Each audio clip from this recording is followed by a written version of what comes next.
Blowjobs are a no for me. It is a skill. It is a practice skill. It is a necessary skill.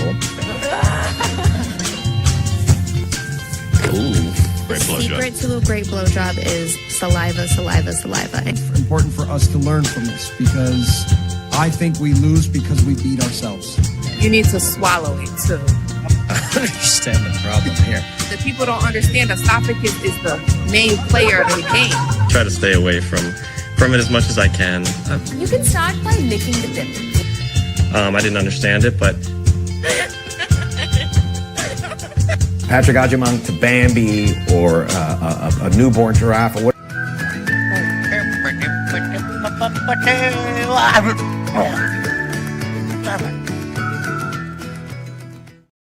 Well, in the straight red card, I guess it's going to be a slow night.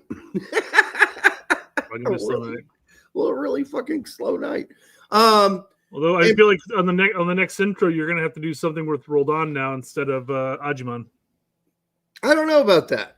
There's enough people throwing shit. You know? Oh, I know. What am I drinking tonight, Timothy Parker? I am drinking this. This is the qualified port barrel qualified barrel-aged Belgium-style quadruple ale, and I really like it a lot. I'm glad I got 2 4-packs. Well, I had one and took a couple over to my parents, and then I bought another 4 on the way home because I didn't think I had any left, and I had 2 left. So, I'll be drinking that. Not Ram. By the way, it's very odd you added apostrophe S to Ram. It's Ram's urine. It's a very that specific Ram. It's a very specific Ram's urine. The Ram's name is Ram. So Ram. I was in a hurry to make the joke. Okay, shut up. Ram's ram urine. So I say I was hurried to make the joke, but I added an apostrophe when I didn't need it. So whatever. Pisswaffen. Yeah. But I also capitalized urine, so trying to make it a name of a booze is Ram's urine. Ram's urine. Some guy named German. Yeah. Rams urine. That's what we would say in Germany. Rams urine. All right. Here we are tonight. What are we going to do? We're going to, of course, go over how we did in the window, how that all turned out, and where we're going from here, right? I don't know. McKinney probably drinks double IPAs. I don't think he does any more, Miguel, by the sounds of the call out that Tudor said, "You're fat." And he said, "Oh, okay. Okay, I'm fat. So now I need to trim down," which he has effectively. So good for McKinney. I know people are like, "Well, it took him his coach to tell him he's fat." All right, well, you're killing a segment that we're going to talk about later. All right, well, all right, let's move it along then. Let's see. Oh, nothing better today, by the way, than in my class watching 3 girls in a speech class each have to get up and do a presentation on a famous battle and use maps and PowerPoint to explain it. There is nothing that warms the cockles of my heart more than to see that women can do it just as good. The girls can do it just as well as the boys. Now, the boys a little more into battles, right? Now, they already had to do... Beating around the bush here, aren't you? Well, the point being, earlier on, they had to pick an extinct animal. This is speech class, and do a presentation on that. This time it is a battle. They have to pick a battle. And so today was Little Bighorn, Waterloo, and which one am I missing here? Thank you, Bandit. What? So you were like, well, first off, you start off by saying there are 3 girls. This is exciting because there's 3 girls. I'm like, oh no, where's this going? And then you're like giving a speech, a presentation. I was going to even make the joke an oral presentation, but I refrained because we're talking about high school age students. Yeah, no. And then you're talking about the cockles of your heart and women can do it just as good as men. You guys are so perverted. It's unbelievable. All right, so Waterloo. That's why I said you're beating around the bush, Derek. Battle of New Orleans, and one more, Battle of Bighorn. So those were 3 battles, and they did a great job. They really did. So good for them. They're not experts on the battles. Those are battles I'm an expert on, not Battle of the Bulge either. Those are battles I'm an expert of. They didn't have to pick those battles. They just happened to pick ones that I know very well. Also, we will be reading in another class a classic called Son of the Morning Star, which is a book that is a history book written like a book, written like a novel. It is just beautiful. It's one of the best books ever out there. I assume there's a book about the Antichrist. No, it's about Custer and losing the little battle. Isn't Lucifer's one of his name is the Morning Star? Yes, but it is what the Native Americans called Custer too, Son of the Morning Star. That was his Native American name. So cool that they knew the devil's name was Morning Star too. I guess so. Son of a devil. Anyhow, it's a great book. If you've never read Son of the Morning Star, I highly recommend it. And now I teach it in my school, which is great because it's written like a novel, so I can teach it in novels, but it's history based. So, and it's factually based, which is even better, not just making stuff up. All right, so that's all I got. Those are the things I'm excited about right now. Should I be excited about U.S. soccer? Yeah, I suppose. I'm happy we didn't lose 2 games in a row, that we tied and we won, and that was fine and dandy. But no, I'm not getting all hot and heavy about it yet. There's more. We'll talk more in depth about that later. Yeah. All right. Well, I'll let you move along then. This show. Derek's sitting there going like, the show just started. Let's talk about the final subject of the entire conversation so we can end at 8:45. Clock is ticking. Who cares about all the stuff you have pulled up? We're going to talk about the final topic and get it over with. Yep. Most battles are big losses, are they? I don't know. There's some close run things. Even Waterloo's a pretty close run thing. I think Wellington even said that it was a close run thing. So maybe means big losses because there's a lot of people who lose their lives. Oh yeah, death. Yes. Mm-hmm. Yep, that's true. Good a lot of people died in that battle. Yes, next to a battle lost is a battle won, said Wellington. Yes, the worst thing to a battle lost, worst thing to a battle lost is a battle won. He's true. I mean, if you looked out on the field after the Battle of Waterloo, you would have been probably sick to your stomach. It was pretty disgusting. You know who else has been losing battles over the past couple decades? Landon Donovan and his hair. That's fair. That's fair. No, right. Dietitians, Derek. Dietitians have been losing battles over the course of since the 90s and maybe even the 80s. They've been losing battles left and right. Oh, God, yeah. Even, what's her name? She used to talk like this, and she had a show on where she cooked French food. Oh, God, what is her name?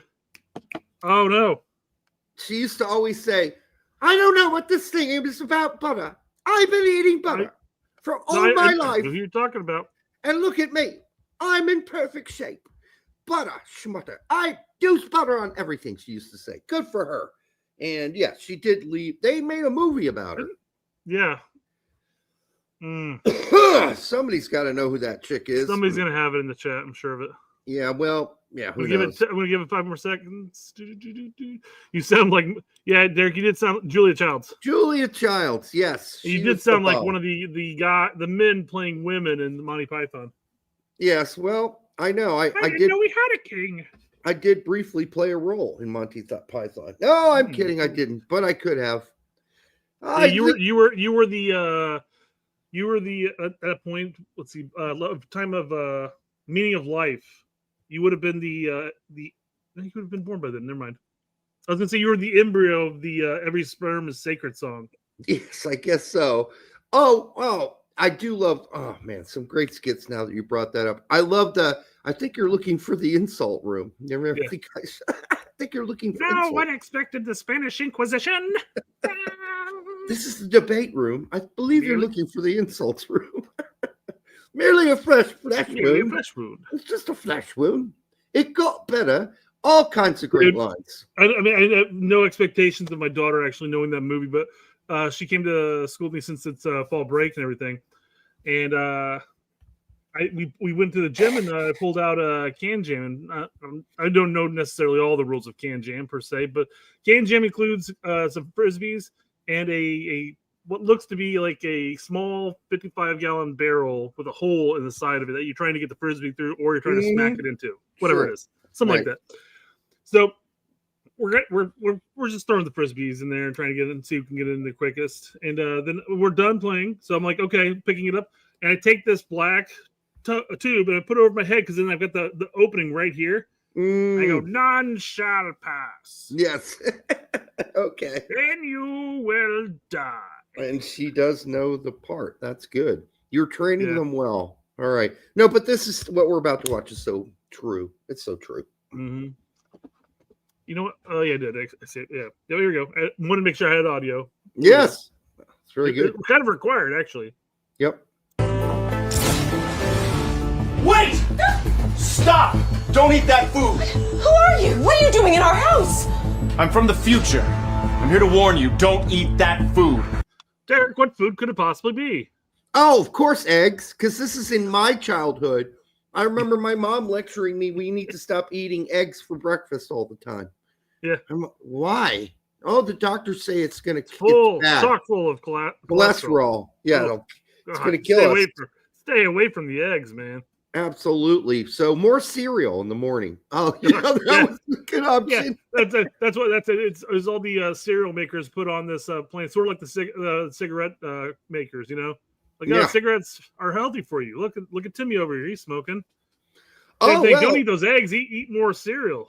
And when the sugar companies went after the corn syrup guys, it's just fucking sugar either way. It's just, that's fair. I mean, life would be better without corn, especially high fructose corn syrup. It's still sugar. Either way, it's not that bad for you. It's no worse for you than eating a bunch of sugar from a sugar cane. You shouldn't be eating a bunch of sugar either. I agree, but they do break down differently. They do, but it's not a killer. Not the way the sugar companies made it out to be. It isn't. So it's just natural sugars. They come from corn. It's all right. It's all right. It's not horrible. It's that sweetness when you bite into a really good piece of corn that you're tasting. All right? Corn syrup. That's where it comes from. It's not a big deal. All right. Go ahead. Why not? The eggs. They're full of cholesterol. What? Eating even just one egg can dramatically increase your chance of heart attack. Don't eat eggs. Oh my God. Thank you. You're welcome. I like how he keeps looking at him while he's talking to her. Yeah. Well, not well done, but all right. Godspeed. By the way, Timothy Park. Well, I guess I better take those eggs. I never said corn syrup is good for you. I never said high fructose syrup is good for you. It is not. But nor is consuming a bunch of sugar, period. Neither are good for you. You're pounding sugar, period. Not good for you. Makes you fat. He's back, Derek. He's back. All right. He's back. Stop! You're back! Yeah. We were wrong about the eggs. How? Well, it turns out there's two types of cholesterol. There's good cholesterol and bad cholesterol, and eggs actually have both. So you can eat eggs, but just don't eat the egg yolks. So stick with the egg whites. All right. That's all we need to play before Godspeed. We're going to get so much for playing this video. I mean, we're pausing and we're talking about it. Yeah. He's going to come back and say the yolks are actually good, right? Yolks are fine too. Yes. Yeah. Eggs were fine the whole time. In fact, I mean, later on in this whole thing, when they said, well, there's good cholesterol and bad, they still didn't know which one was bad and what was good. They weren't really even sure about that, which is all to say science is imperfect. We are humans. We are imperfect.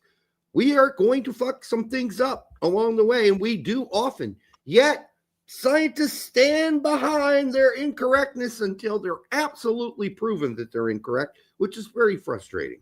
It's very frustrating. I will say though, as science is constantly correcting itself, is it? As it's learning new things, sometimes it's heading in the right direction. Like, hey, no, you can eat it, just eat the whites. But you're edging your way up there. You're starting to figure it out. But I feel like the society is this guy right here. Just give me my fucking eggs, guys. I know. I'll take the chance of getting the heart attack. Give me the egg. Yeah. I mean, it's just, yeah. So, I mean, here, lots of things in science have been things that, I mean, there was a time when the smallest particle was a molecule. They're like, yeah, that's it. It's as small as it gets. This is before we were alive, obviously. Works. And then they said, oh, whoa, we fucked that up. Then there are these things called atoms are bad. And they're like, oh, fuck, hold on. There are these things that make up an atom. And we're sorry about it. When there are neutrons, and so we fucked that up. All right, so they get smaller even. And now they're like, oh, fuck, we fucked up quarks. Quarks are smaller. They're smaller than that. So who knows, right? Yeah. We only know what we're capable of seeing, and that's the problem. And it's called the imperfection of man. We are imperfect, whether it's science or history. History is just a guess game. You know, we can draw some basic conclusions, but a lot of the facts are going to be taken out of context. Pluto was a planet until it wasn't. It wasn't. Right. Absolutely. So just beware of anybody telling you they know absolute truth because, well, nobody does. That's how this works. Now, some basic things can be true. 2 + 2 is usually 4. And that's kind of a given we gotta have to live on. Because if you don't believe that, and if you don't believe measurements are at least somewhat correct, I wouldn't be getting in a plane anytime soon. Because it only takes a screw to be loose or someone to put in the wrong screw that's a 0.5 millimeter too short. And the plane falls apart and you all die. So there's that too in the imperfection of man. I mean, in fairness, you're not getting in a plane regardless. It doesn't matter. I'm not. But the more I thought of it, and of course I wrote a paper in college called The Imperfections of Man, which was went on forever and ever. I never finished it, actually. I just used some of the chapters for papers in college. But yeah, it's kind of scary after you go along. We're only... As Broken says, or the thread pattern is wrong. Yeah, right. Or you're using just, a wrongly, imperfectly threaded, man-made bolt that doesn't work, right? Doesn't thread in properly. So all kinds of things. How many times have you bought a screw or had a screw? That sounds horrible. And you're trying to put it into something it says it's supposed to go into, but it won't go in. This whole conversation right now reminds me of when I was trying to text you about being able to getting the podcast up like in 30 minutes or whatever. I was like, I'm like, Derek, I'm not gonna be able to get to it for like another 30 minutes. But if you could get it up, and I was like, all right, back. If you want to go ahead and get it, you fixed it. Do you think we should, if you can go ahead and get it on? No, backtrack that. God, how am I going to say this without getting a giggity response? Okay. I know. Micah says, not exactly, Derek. There are multiple redundancies. Hey, man, all you got to do is have a dude having a bad day. He didn't get enough sleep last night. He puts the wrong screw in the wrong hole. And you know what? It happens. Shit happens. Okay. Are we talking about anal? Not necessarily, but that could be. There are multiple issues that can go wrong there as well, Robin, for sure. All right. What else we got, Brett? By the way, for the 120 of you here, make sure you like, subscribe, and share it with your grandma. We appreciate it.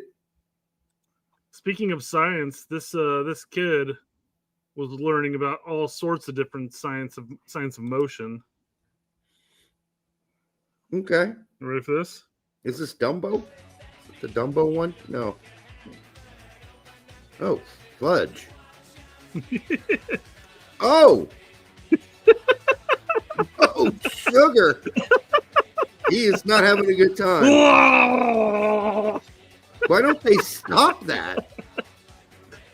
You know, the people who are running it are laughing on the ground right now. They're shitting their pants because they're laughing so much at this kid. I'm telling you, if I were, that's me. That's me. That is me, Brett. That's the one kid who got in a ride that was tough. That's me. That would be me. Don't stop that. Yep. I would be Garrett right there. Man, we can't stop the ride once it started. Now, there's got to be a stop button. Come on. Speaking of eggs, I mean, after that, his brains were scrambled eggs. Certainly scrambled just a bit. He could sue, Alex. Oh, man. Yeah, he could. I saw that and I lost it. I'm like, all right, we got to bring that up. I turned the volume down because obviously we were playing a song. No, I heard it. So I turned it down. So I'm hoping that it doesn't continue.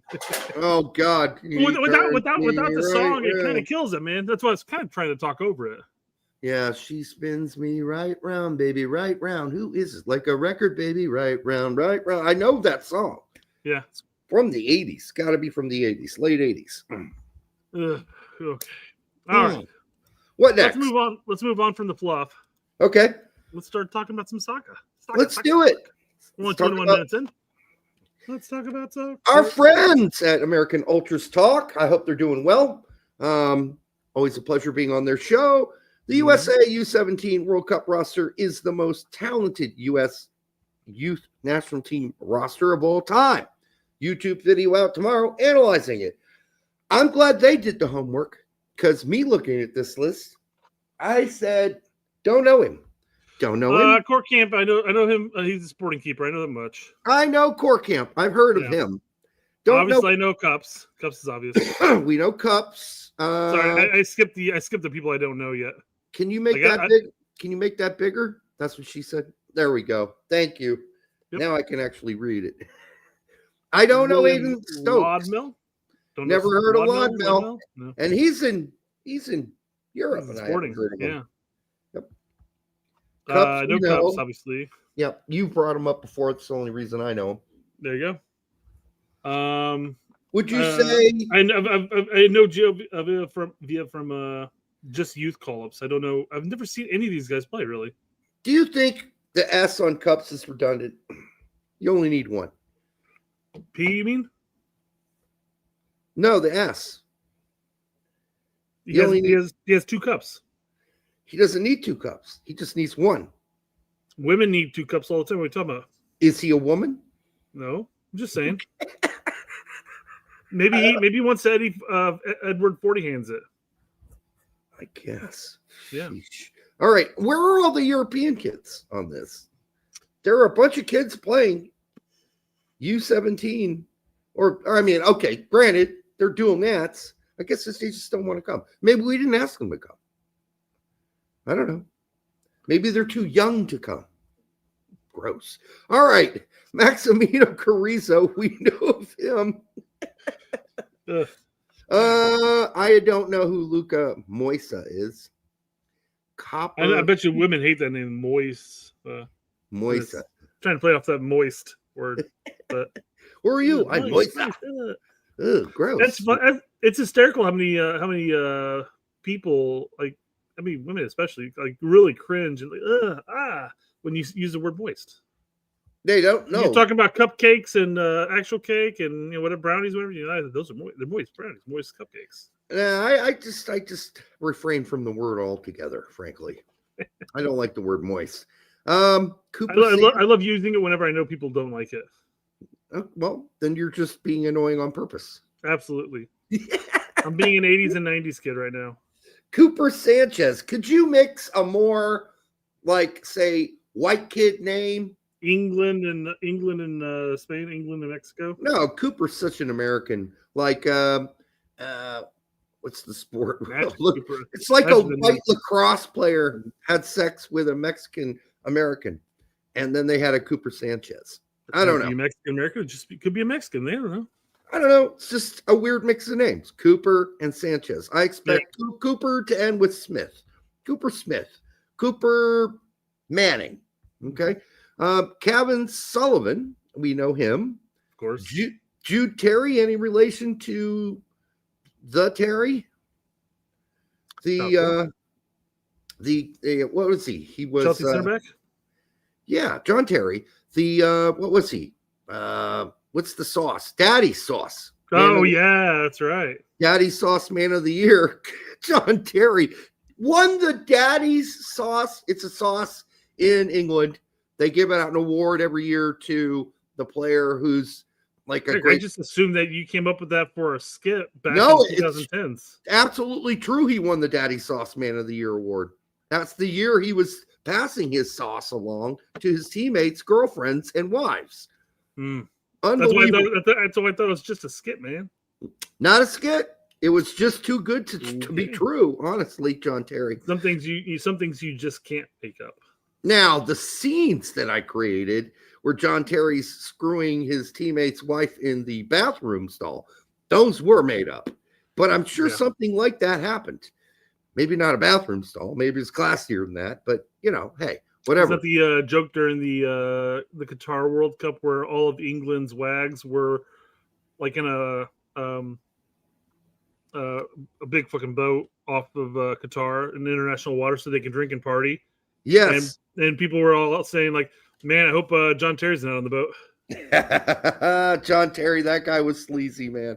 He was a good player, but he was a sleaze bug.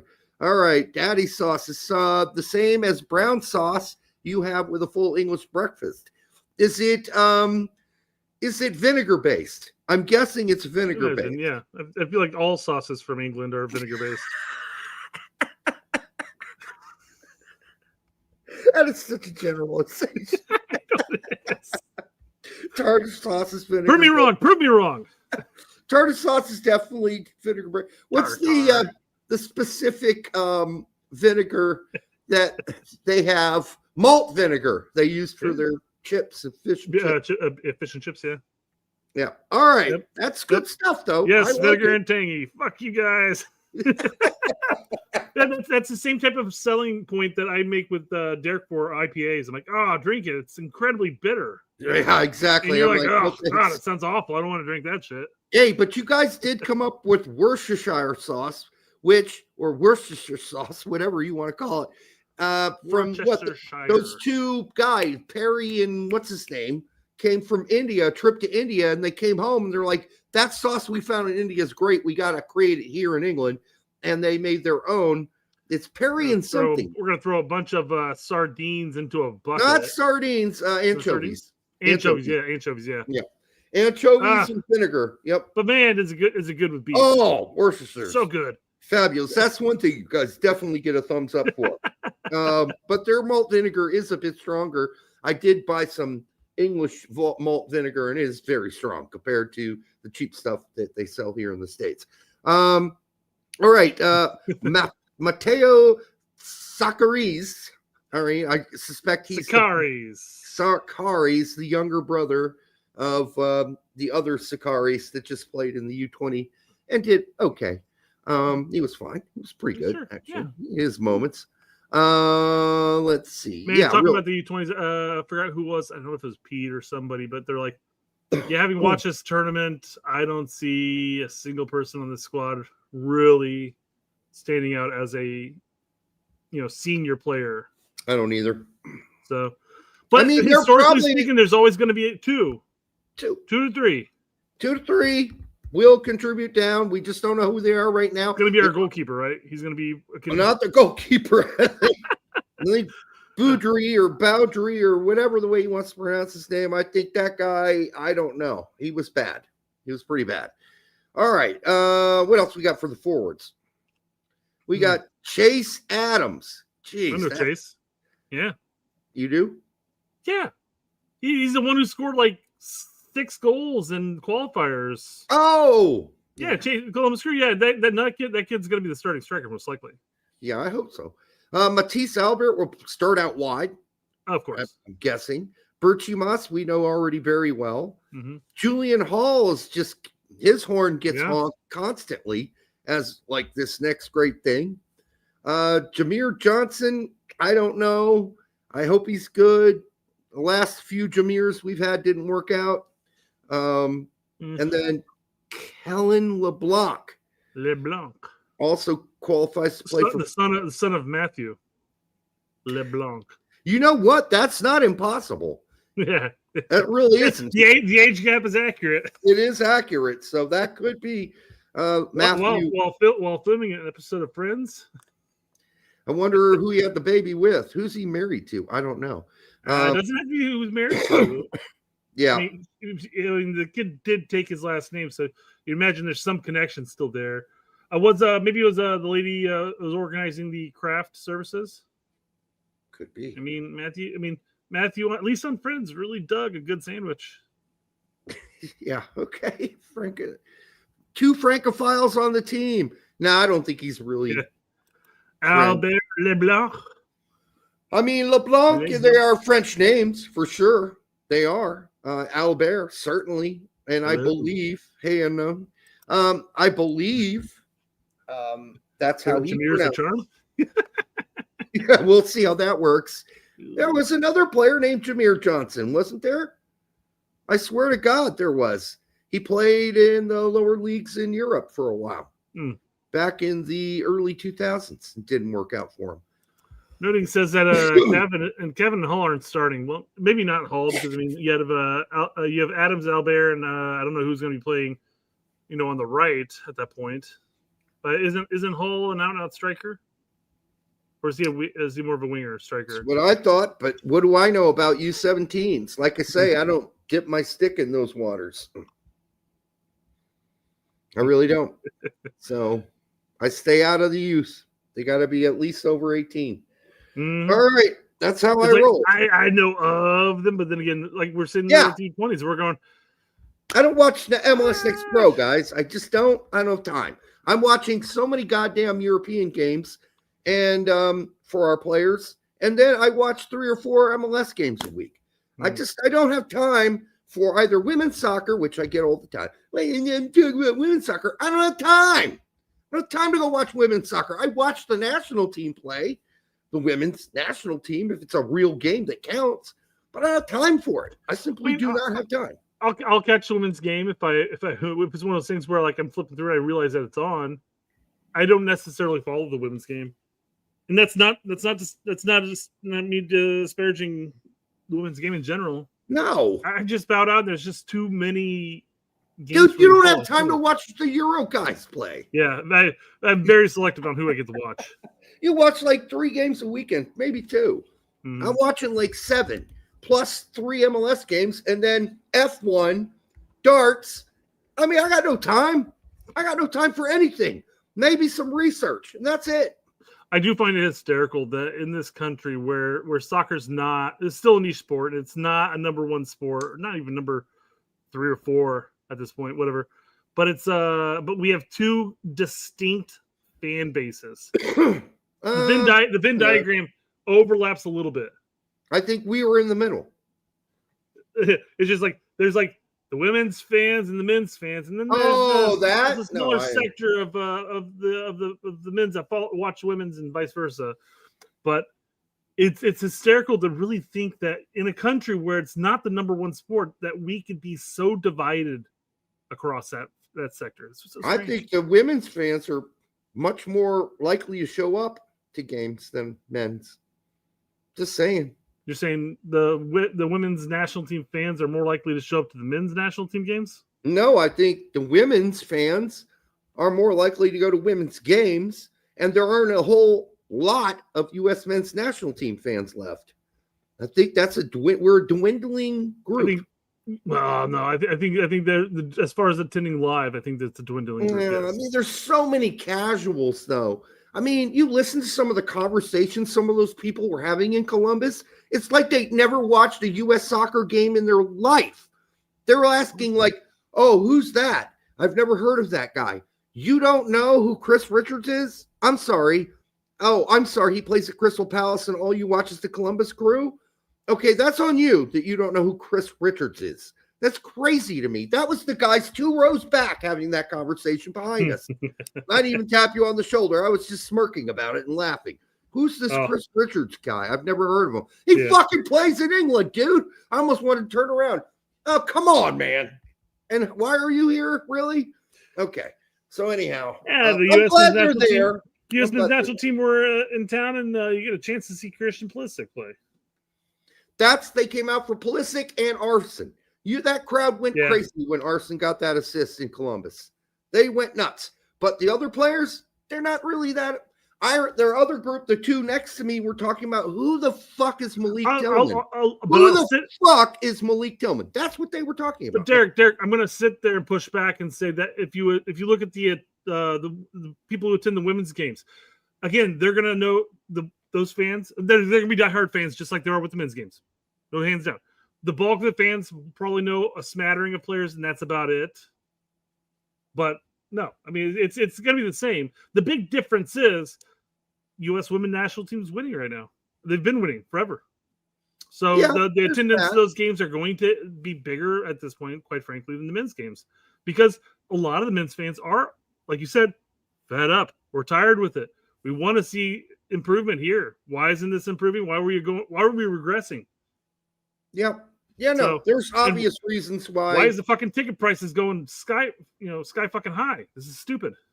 I mean, it was very obvious to me that 98%, 99% of the people that were there watching that game have never watched, outside of an Alexi Lawless podcast, any podcast about soccer. Almost any.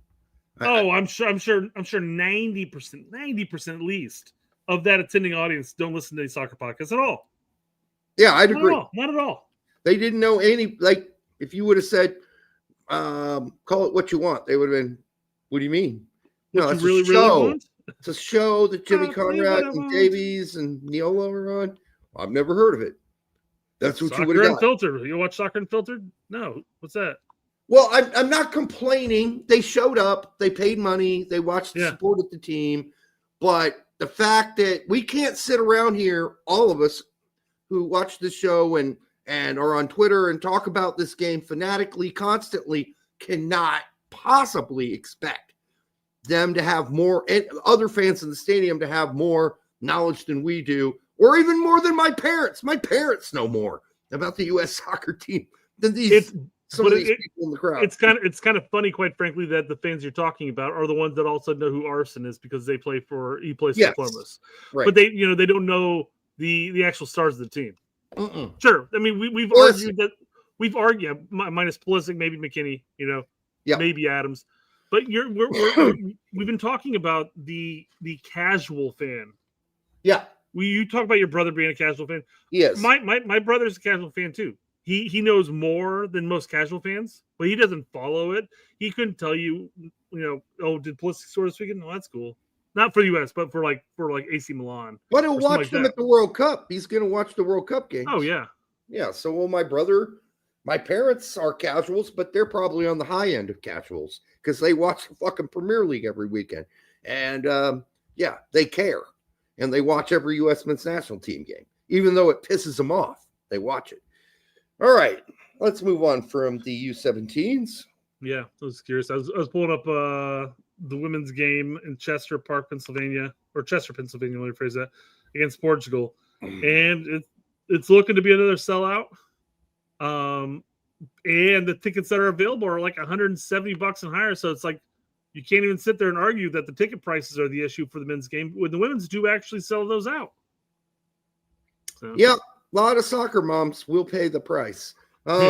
Julian Vivas for $199. Hope you're well, Julian. How many from the U17s will make the senior U.S. men's national team? Based on history, 1 or 2 from this batch will make it.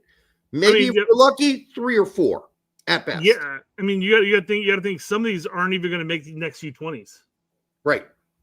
You'll have some overflow, but then at that point, we're going to have a better understanding.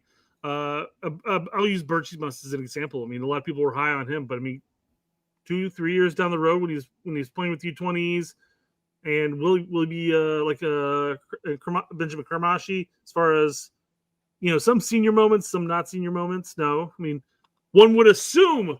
Again, this is us assuming, all of us assuming that Kevin Sullivan and Matisse Albert will pan out. And that's still a big assumption. I will say, judging by the performances and how well he's producing at the youth levels in Germany, that you would assume that Matisse would at least pan out to some extent. You would think. He's playing with U23s and he's scoring and assisting right now. Well, one game, yeah. Sure. I guess, yeah. I guess I should specify that, yeah. So I mean, it's if you had to make an assumption, you can. But I mean, you're looking at the squad because that's American Ultras said, hey, this is the most talented squad we have. But then again, let's readdress this in 5 years. I mean, honestly, take this squad, see what happens. We've gone deep in past youth championships, and the year with Josie. It's just like Danny, how many of those players panned out? It's usually just a handful, people. That's it. The others drop off. They quit developing. They stopped growing. They're actually have a lower soccer IQ that doesn't keep up with their actual physical abilities. All kinds of weird shit happens. So this may be the most talented U17 team, and I trust the Ultra guys, but I'm still not, going to be waiting in bated breath for them to turn out. I hope they do, but I've learned my lesson over the years not to do that. Brett and I could spend the next 30 minutes talking about a myriad of players who were youth stars who turned out to be nothing better than USL players or decent MLS guys. And that's it. That's all they ever amounted to. And some of them even started in Europe and ended up back here playing USL. Or they retired altogether because they really weren't that good. So you're looking at a small percentage usually that come out of the youth teams that actually ever contribute to the big boy team in any way. They might make a game or two here or there. They might get a shot here and there, but generally as major contributors, no. So, and it's usually guys that come out and like, who had Pulisic on their radar?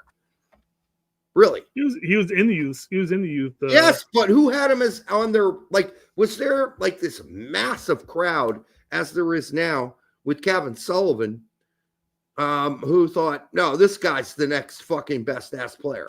Now, once he started playing for Dortmund, then everybody said, oh shit. Oh, I see what you're saying. Yeah. He's not playing for the youth squad anymore. But now we're talking about Matthias Albert. He's not even made it out of the U23s yet. So we're talking about him a lot, right? Here you go, Derek. 2009. Ooh, go away. What is this? 2009, USA versus Spain in the World Cup. Earl Edwards.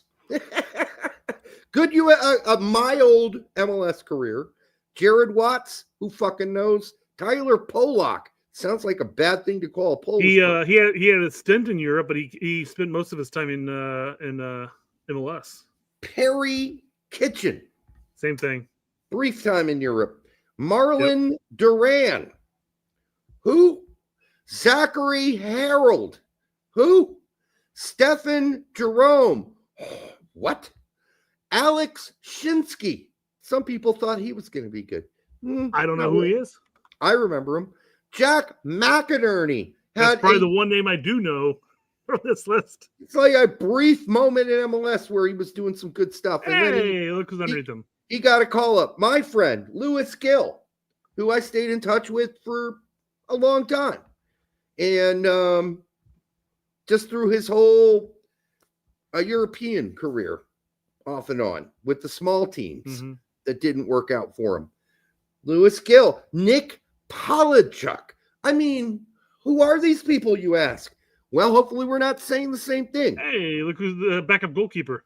My cousin, Spencer Ritchie. So my nephew, actually. I'm uncle. I'm his uncle. So Spencer actually has still a career, right? So he's still playing. Keith Cardona. Who? Who say what? Dominic Sarl is who? Where does he go? Carlos Martinez. Give me a fucking break. Hey, look at Eric Zavaleta, who now plays for El Salvador. Exactly right.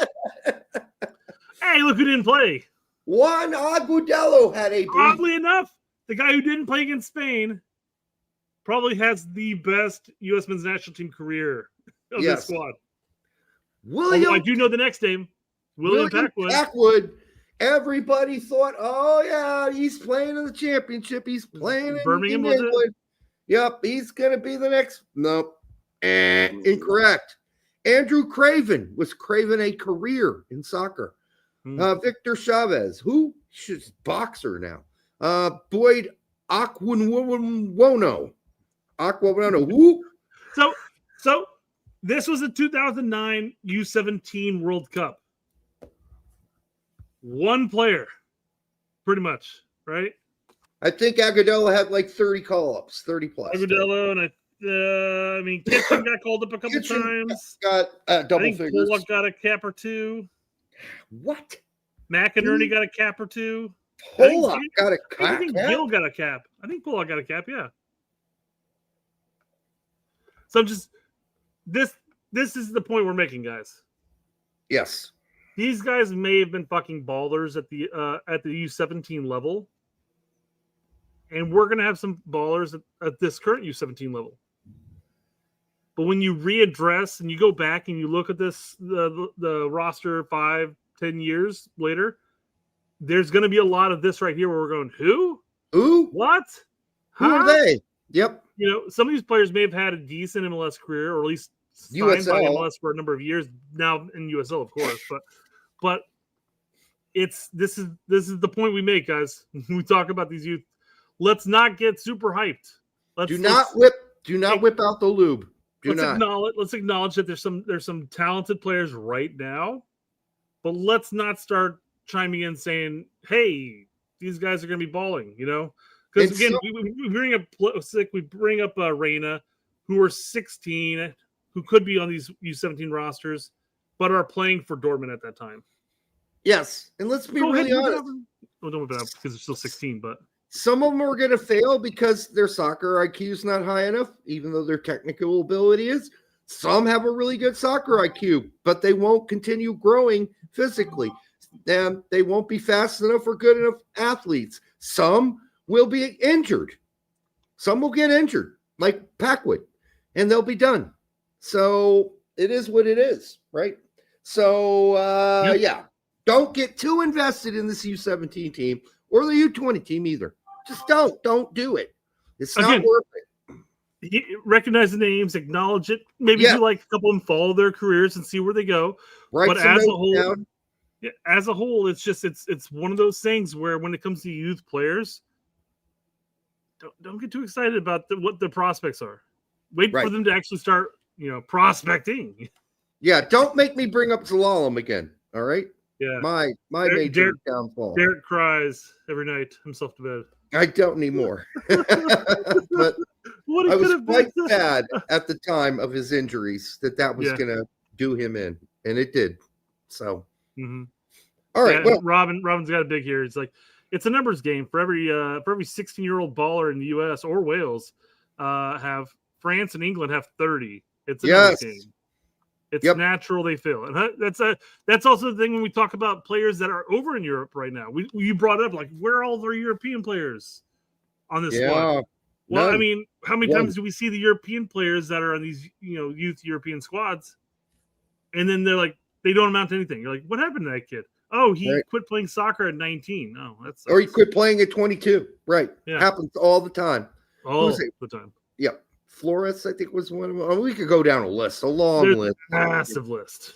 Yes. The injuries also play a factor. You have somebody like Rankin who's a promising player who went to Europe and he has like 2 bum knees. So I wrote an article for soccer365.com back in like 2009. And it was already a list of 200 American kids who went overseas and failed. A long list. Already in 2009 of Americans who went overseas and failed. You'll have counter talking points though, Derek, that if those players if they stayed stateside and they worked their way up through MLS Next and into MLS, they could probably have had 200, 300 games before they turned 20. No, because they'd have them in MLS Next Pro playing against other people with no hair on their nutsack. Mm-hmm. And that is not how you build a good player. There you go, of course. Right, of course. They have unusually hairy players there. But other than that, yes. Right. All right. Speaking of youth national teams or even just dual nats in general, in this sense, because it's kind of a change in topic a bit. We were talking about past couple shows and everything, Nene Brown getting signed or getting picked and capped by the German national team. Yep. Adios, muchachos. But not forever. He will still have a chance to file for a one-time switch. There's still a chance. There is still a chance. Speaking of the German Americans, here's Malik Tillman talking about his decision to play for the U.S. It's always been in my mind. My first camp for the U.S. was under 14s. They played in Croatia, so I went there. And then when I chose to play for Germany, mostly because it was closer. I didn't have to travel. Obviously, the World Cup came. I think I talked to the under-20s coach back then, like a few months before the 2020 World Cup. Also because we had two Americans at Bayern, Chris Richards and Taylor Booth. They always told me, come play for us. So I did. Now, I read that a lot faster than Tillman can actually speak. Yeah. Because he is a slow talker. Not because he's dumb. He's a smart kid. Just he is a slow talker in English. He's much quicker if you've ever heard him interviewed in German. He's like, bam, bam, bam, bam, bam, bam. God, almost like English, maybe a second language. It is a second language for him. But he's God, man, if I have to speak Spanish, would be a second language to me, although I'm horrible at it and I don't know enough of it. It's like me when I speak German with my aunt. Yeah. Right? I'm like, oh, shit. I am so slow. I forget if I'm doing a sentence, I'm going to forget inevitably one word in the sentence. And it's usually like, what's the word for pillow in German? It's like, oh, fuck. I can't remember. So I just say it's probably 42 consonants with one vowel, right? No, it's not. But I'll say like pillow, she's like, oh yeah, and she'll give me the word, but it's really slow going. I don't speak enough German often enough to keep up. My mom even has trouble. She's fucking born there and lived there till she was 18. So, well, I mean, shit. Bulk of her life at that point, lived there until 18. Bulk of her life was spent outside of Germany, so makes sense that German may not necessarily be as prolific as possible. Well, we're getting to the point where sometimes I know a word for German and my mom has forgotten it. Yeah. Isn't that crazy? Yeah, she's getting up there. All right. Jack, you brought up Donovan's hairline and everything, earlier, and I wanted to say, look at Tillman's hairline right here. This is exactly where Donovan said his hairline was. No, it wasn't. He's lying. It was never there. It was never there. Never. He lied. Maybe this tip right here, but it always went up like this. Always, yes. Always. He had this widow's peak ready to go bald at all times. In 2002, you could already tell he would be balding soon. He was sitting here talking about that, like, hey, that's where my hairline was. This is where I expected his hair to be. But instead, it's back here. Yeah, they didn't. And you have giant. You still have that giant forehead right there, man. It's like, he's got a little top head, So he needs to do a Napoleon thing, like brush that shit forward, like Napoleon. Yeah. That's all I can think of because it's still his forehead's gigantic. No offense, LD. I mean, and listen, there are a lot of people who are hair challenged. Brett's hair challenged, and to a certain degree, so am I. But yeah, don't pretend that was the greatest solution. Because honestly, he would look fine with a bald head. He would. I've said bald head. He shaved his head before. He's done it. We know what he looks like. He looks fine with a shaved head. He's got a perfectly shaved head in the sense that it doesn't look weird when you shave it. Because there are some people that shave it and you're like, whoa, what the fuck? Box head. Yeah. What the fuck's wrong with your head? Mm-hmm. No, he's got a head for bald. Just shave it. Grow your facial hair back out. Shave it, man. Grow a beard and do a Tim Howard. We know he can grow a beard too. Yes. That's what Timmy's like, no, I want you to get a hairpiece. I really do think that Timmy's afraid that if we have two bald-headed former soccer players with beards on the podcast, they might pick Donovan with the looking better with the bald head. That's his fear. I'm not saying it's going to happen. I'm saying that's his fear. No, I think that Tim Howard is unquestionably a better looking human being than Landon Donovan. Hair or no hair. Irrational fears aren't meant to be rational, Derek. Yeah. I shouldn't, one should not be afraid of ladybugs, but there are people out there who are afraid of ladybugs. Was there ever a time where Tim Howard's teeth all got knocked out? Because I swear to God, those are not his teeth. They are way too perfect. Have you ever seen his teeth? They are way too perfect. Too perfect. I mean, they are glistening and they are perfectly straight. So I'm thinking those could be implants. Because, I mean, God damn. How do you have perfect teeth like that? I don't know. I mean, they're like perfect. Perfect. All right, hold on. If I ever get fake teeth, I'm gonna be like, yeah, put a few like flaws in there because I want my implants to look real. Those do not look real to me. They look too perfect. Holy fucking A, they are perfect. And they're large too. I'm trying to find one. I'm trying to find one here. Come on, Brett. Look at those teeth. Oh, no. I'm not disagreeing with you. I'm just trying to find a younger photo of him where he's smiling because the problem is he's not smiling until he's retired. Can't seem to find a single photo of him smiling as a younger adult. Got to go back to the Confederations Cup victory against Spain. He smiled that day. All right. Hold on. Here we go. We all did. Okay. And I get it. You get kicked in the face. You get kicked in the mouth as a goalkeeper. Maybe some of that shit fell out, so you got it replaced. It happens. But his teeth are just so fucking perfect. Holy fuck. I don't know. You know what? I don't know. I don't know, Brett. Those are some of the most perfect. If he got dental work done, man, that's I don't see why. Yeah. So. Yeah, I don't know either. I don't get it. I'm gonna go on a limb. Not even this may be the most secure limb possible, but I'm gonna go on a limb and say he has not had dental work and he just has pristine teeth. Fucking amazing teeth. Wow. Not a single drip of coffee touched those fuckers. The most un-British teeth ever for someone who played in England that long. All right. No offense, Robert, although you're not English. Yeah. No, Alex, you have to apologize to Alex. Alex. What's the SNL skit where they're talking about the British teeth and everything like that? And they're like, hey, this is whatever toothpaste it is, and it's like 100% sugar. And they're just like, oh, yeah.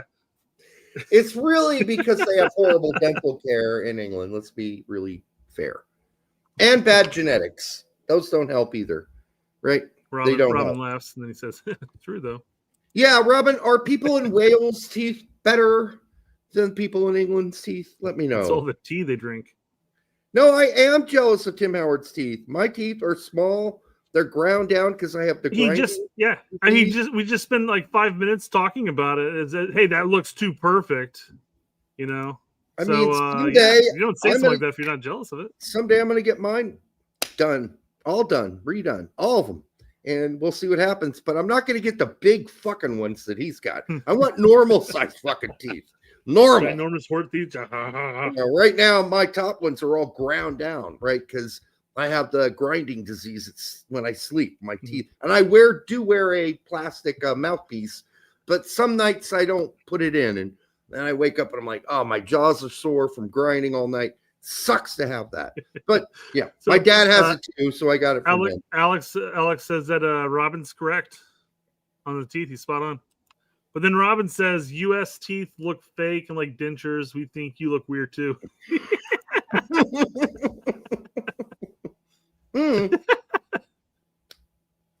I almost choked on that. Thank you, Robin. Yeah, I mean, maybe some people's teeth are too good. They're too perfect. I agree. But what the hell? I've got a small mouth. Fuckers who had braces, rich people, motherfuckers. No. Yeah.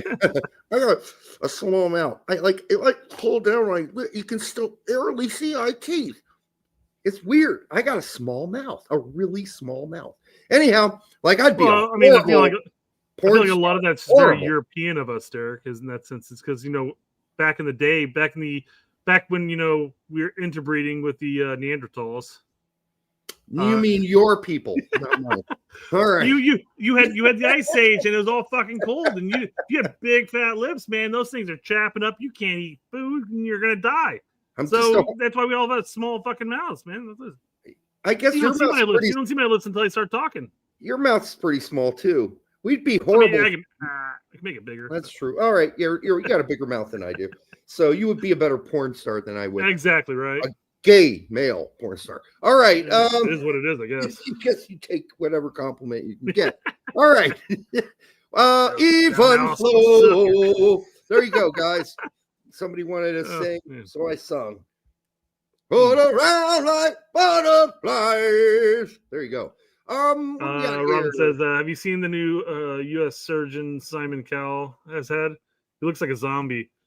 I feel like that with any form of plastic surgery. Yeah. Don't do it. Don't do it, guys. Do it. Age gracefully. Just And if you age normal. if you look like an aging pirate, look like an aging pirate. You don't want to look like this. If you're 60, you shouldn't look 30. That's not natural. Yeah. It's like all these weirdos. That's what they end up looking like. Bandit's Don't do it. Eat eggs, man. Just eat eggs. Don't do it. Eat eggs. Eat eggs. the yolk, too. All right. Yeah. Here we go. What else we got? Age gracefully. If you take any advice from the show, age gracefully and just accept it. Yes. Embrace it. Yes. I mean, Derek could dye his beard, but why would he want to? Not after the instructions I had to read. This things were like pulling out his pamphlet like this. It's like a mile long.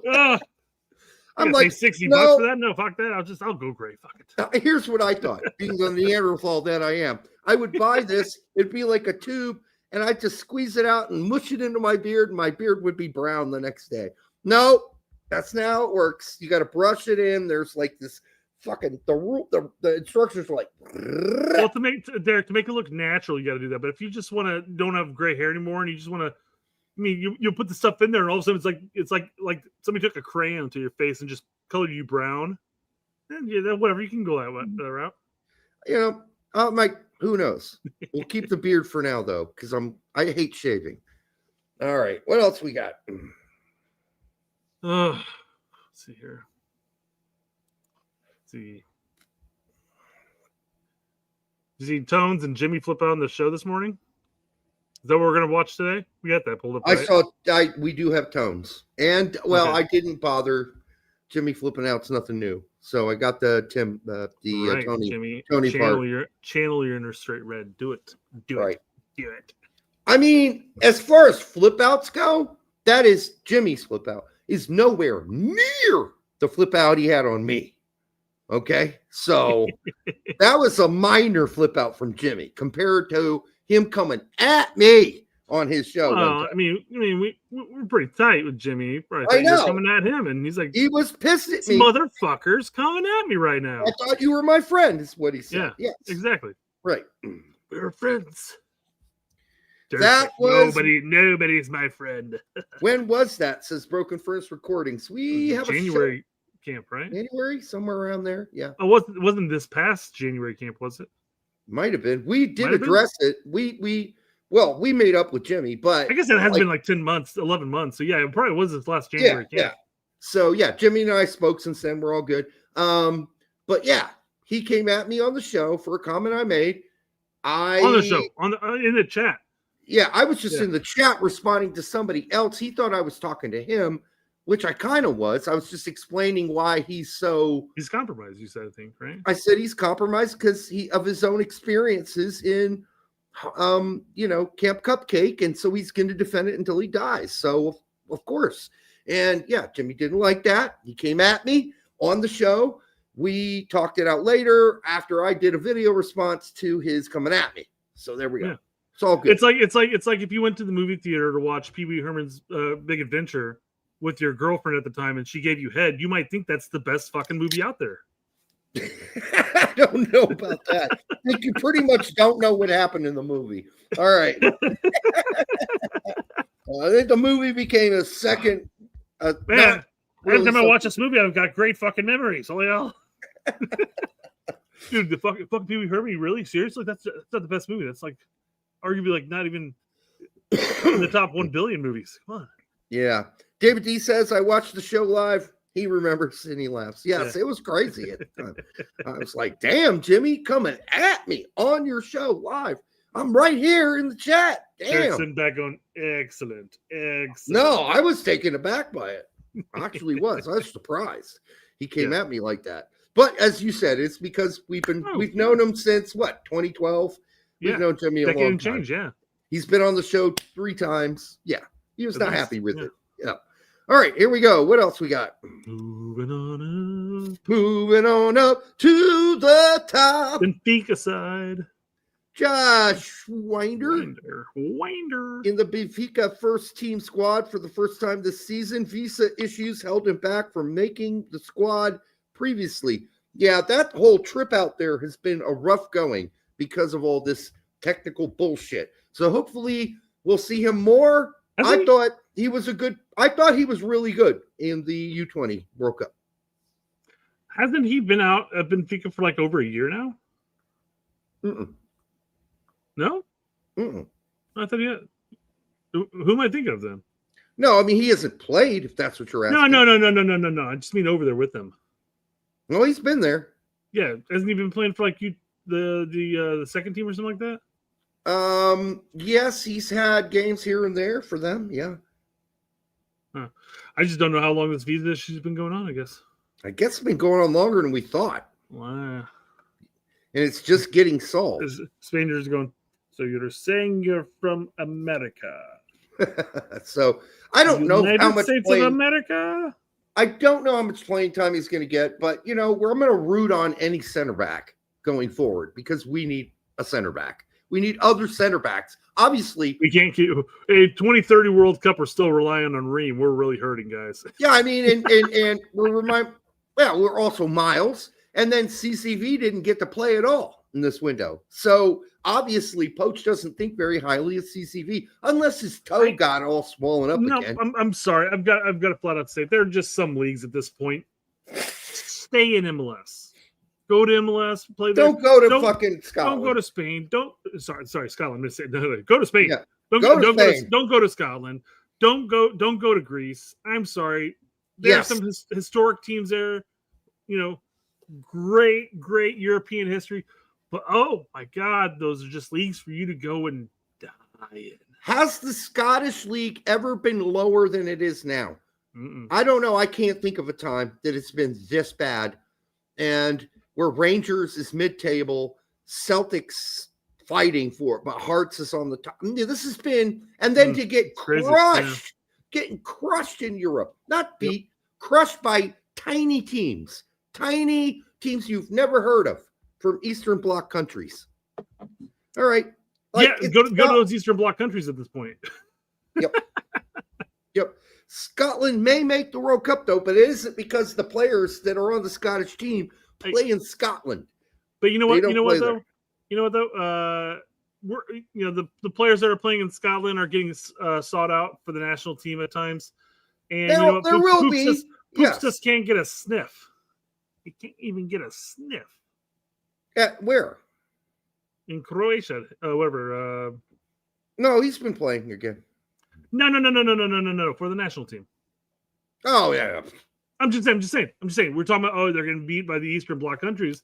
Well, we have a player that's playing. When he does play, he plays incredibly well for the team in the Eastern Bloc country. They are one of the better ones, though. Okay, but my point is that we're giving players in Scotland a sniff, but we don't give him a sniff. Yeah, I mean, listen, it's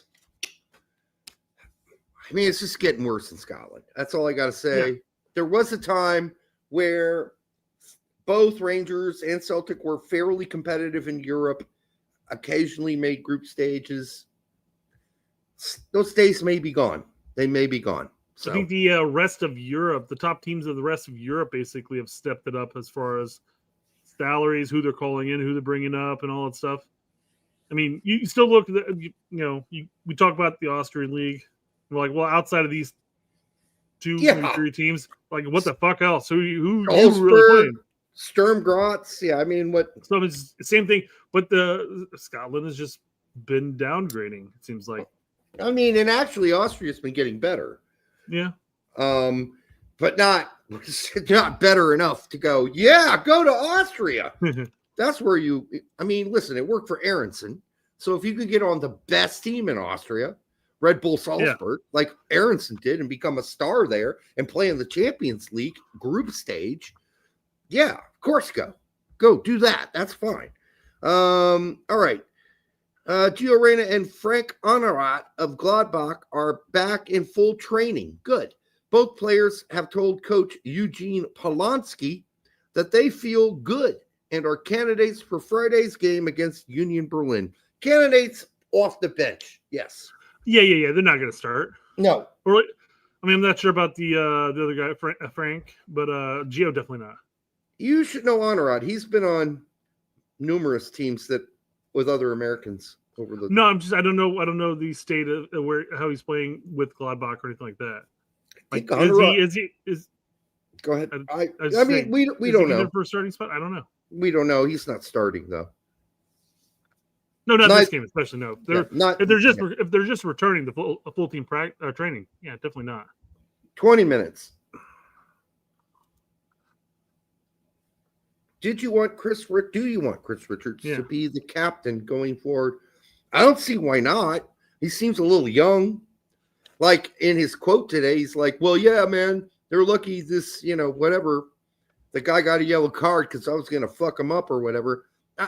No, I don't know if I want that guy to be my captain. Did that guy eventually? I'm sorry. Did that guy eventually get a yellow card though? He did, but Richards was saying if he didn't get a yellow card, I was going to fuck him up or whatever he said. I mean, he went in on a tackle, took him out from behind one time.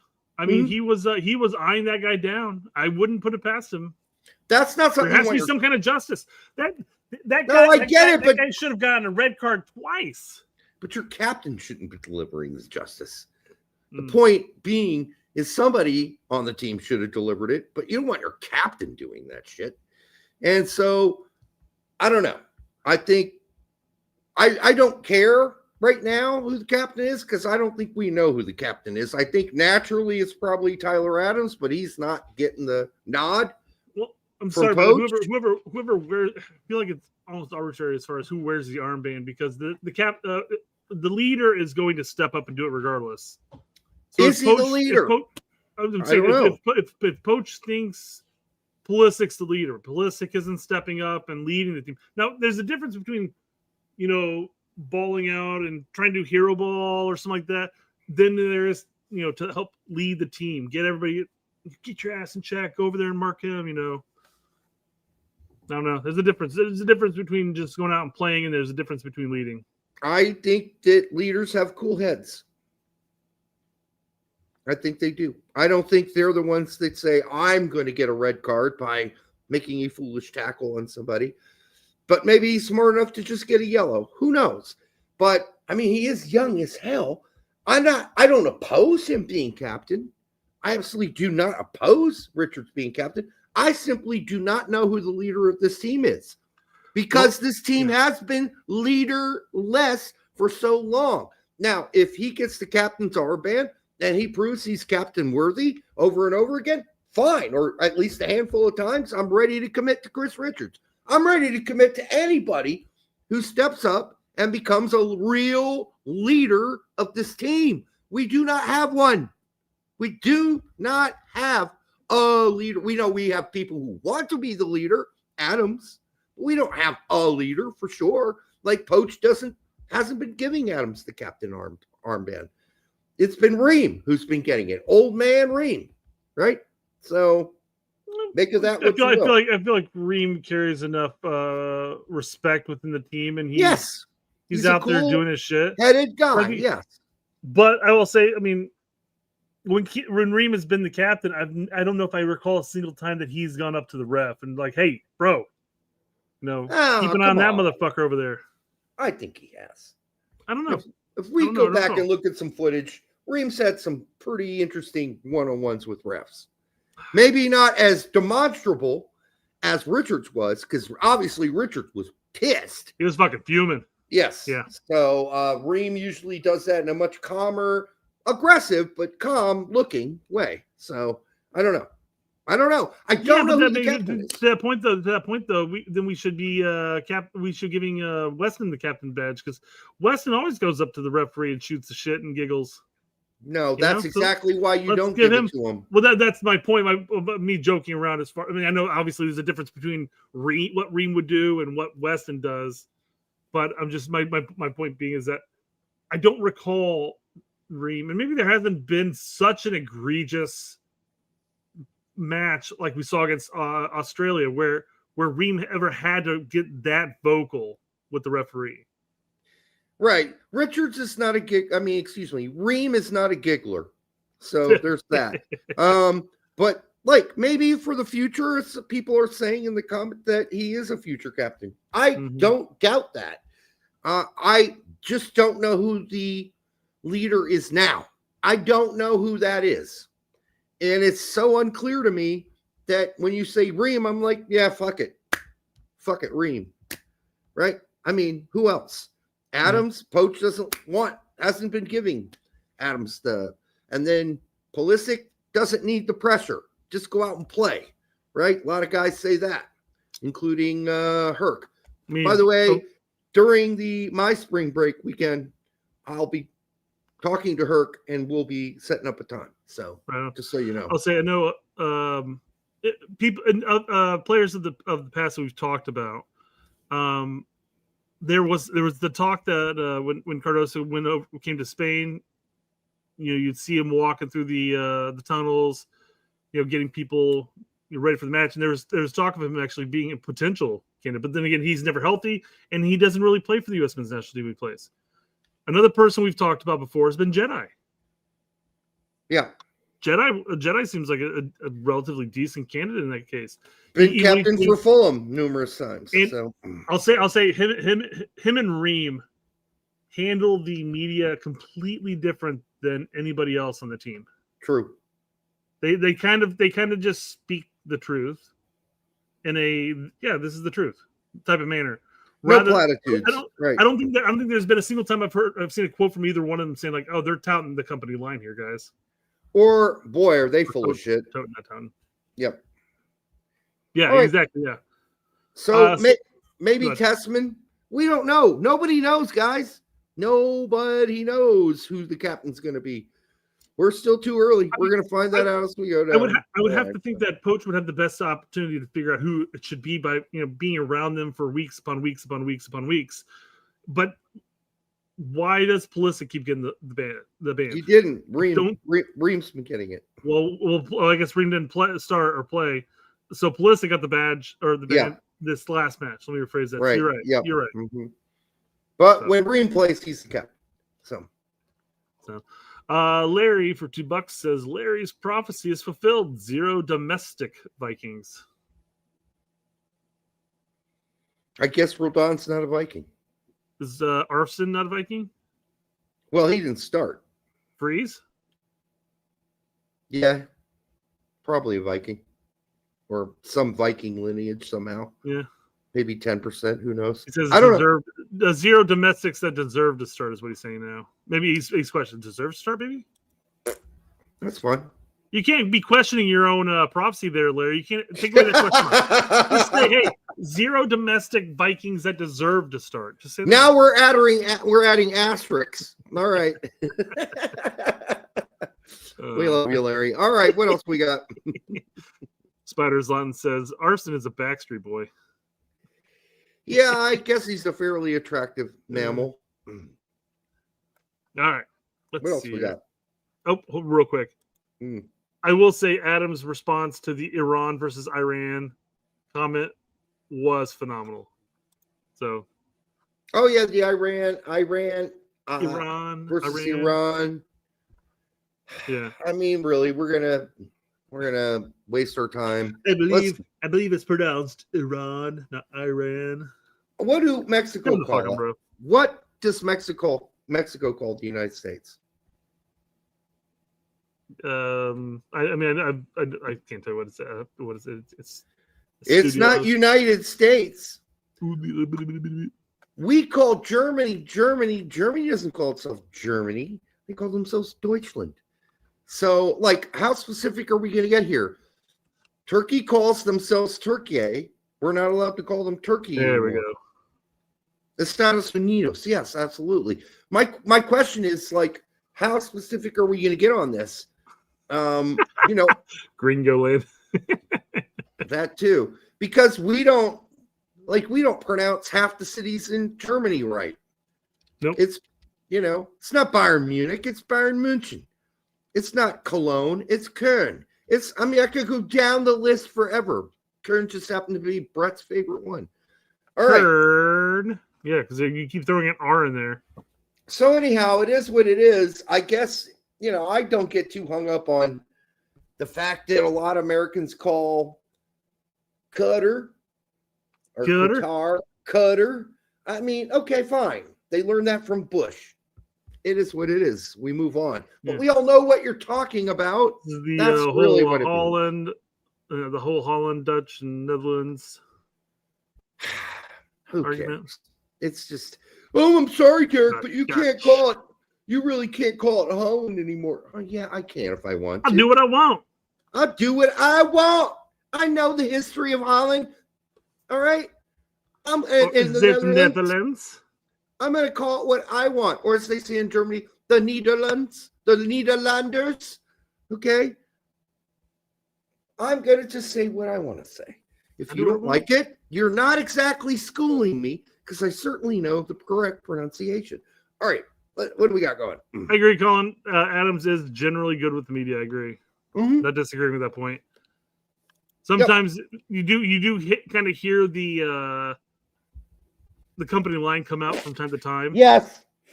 And it really depends on which way the waves are flowing. Like, when Berhalter's here, he's like 100% Berhalter, and then Berhalter's gone. It's like, we really needed a change, guys.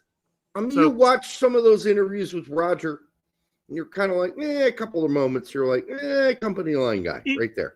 He's I'll put it this way, he's very good speaking, which is one thing a lot of our players don't have the ability of doing.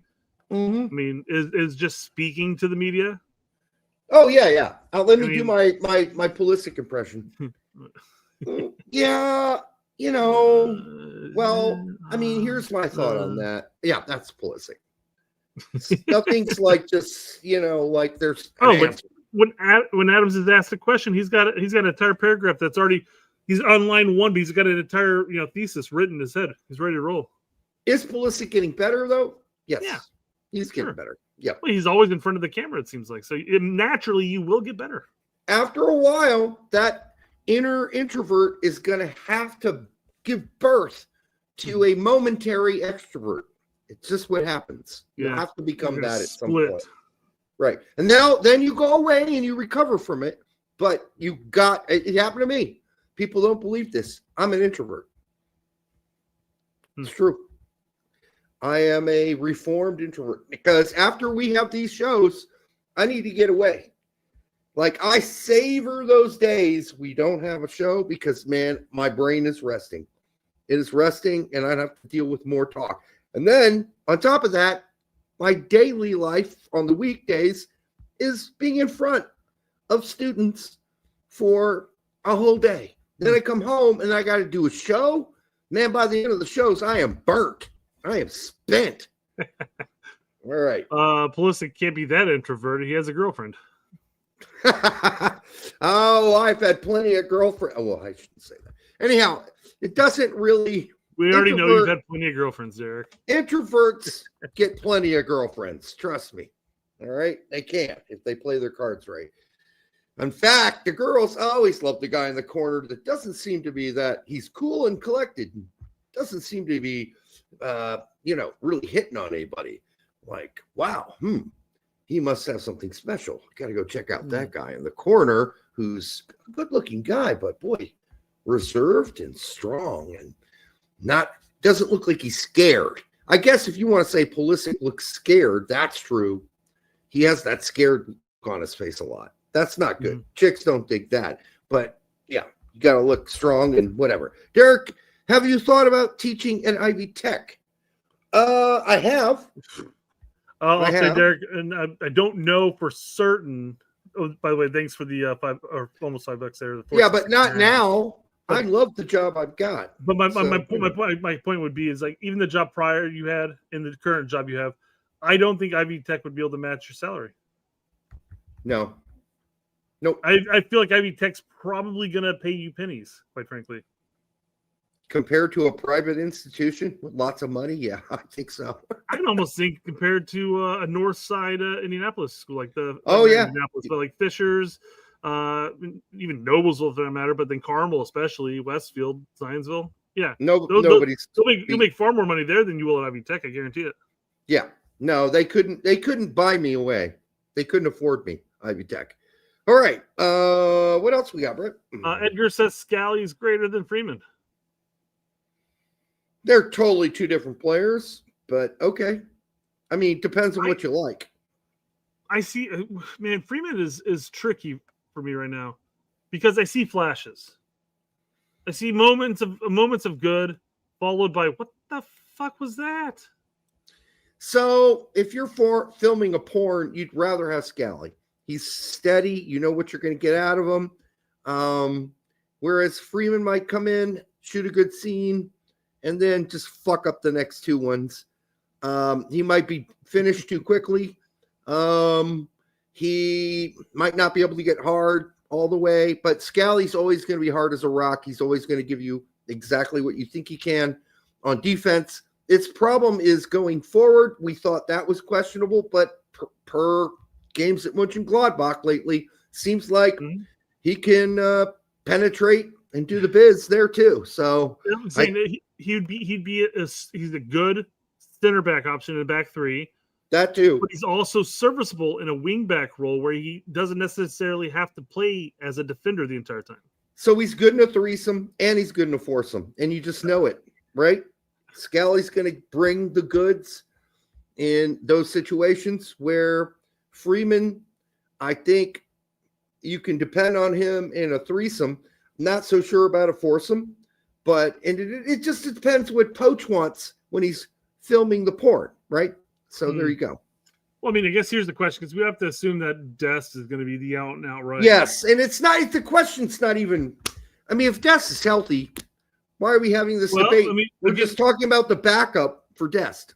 Well, again, depends on Scally's role. I mean, Dest is playing a right wing back. Scally could still play a right center back. I don't think I don't think if you're playing a back three, you don't want Scally there. Let's just have three real center backs playing that. I'm sorry, but Scally has been phenomenal as a back three for the U.S.M.N.T. Phenomenal. He's been really good. He's been good. He's been really good as a back three. I corrected, but I it's like, wait, I wheeled it back. I pulled it back a bit. I'm just thinking, has he been better than Miles Robinson? Yes. And that's not me bashing on Miles by any means, because I think Miles, for most part of the game against Australia, I thought Miles was pretty good. I thought he was. So it just is a right center back. How much? I have an option between Miles or Scally. I'm taking Scally as a center back. I mean, you got Scally. One of the deficits as a right center back is his height. He's 5'11", 5'10". So what? That's. I mean, you really want your center backs to be around 6 foot. Is he getting on all those crosses and headers that come in the box? He's able to do it in Bundesliga, Derek. I think he can do it at the international level. I mean, he did for Mönchengladbach. Now he's playing right wing back, right? So sure. I'm not saying Scally can't do it. I'm not saying, but I'm just saying if you got McKenzie at the top of his game, playing the best he can, and you got Richards and you got Reen, that's your back three. Should be. So if we squeeze it in, Scally's actually 6 foot, but they always give him an extra inch. Okay, well then I mean that means Miles Robinson is only 6'1". That's fine. Just saying. That's fine. They always give those guys an extra inch. In basketball, they give them 2 inches. In football, they give them 3. So anyhow, we'll see. I mean, I just think that position settled. So you're really just talking about a backup. Dest Scally versus Freeman. If I'm taking someone to the World Cup, I'm taking Scally.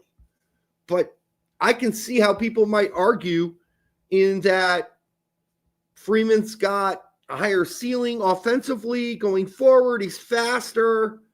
Okay, fine. But, I mean, that's fine if you're faster. But I mean, if you don't control half the balls that go towards your area, I mean. But he does though. Yeah, half was an overestimate or gross estimation there, but no. But I mean, once he gets in around the ball, I don't know. I have not been. I mean, there are times where I've been impressed with Freeman. I'm like, I'm with you. Really I'm with you. But yeah. More often than not, I'm just like it's either a negative pass or it's a fumbled dribble or something like that. I'm just like, and I'm not sitting here trying to bash Freeman by any means. I'm just saying if I have to choose between him and Scally, I'm taking Scally. Scally's more of a finished product, period. But this might be completely moot, this whole conversation, because it just doesn't seem to me that Poch either values Scally, doesn't like Scally personally, didn't like his fucking donuts on the fucking golf cart, doesn't like the way he smells. Scally doesn't let him piss on him in the shower. All kinds of things that Poch does not like. Okay, something's not right there because Scally's not even getting a fucking love tap phone call because Poch don't do those phone calls. But I mean, I guess avoiding the Disneyland fairy tale starting 11s or whatever. The whole point of this post is to simply state that Scally is a better player than Freeman.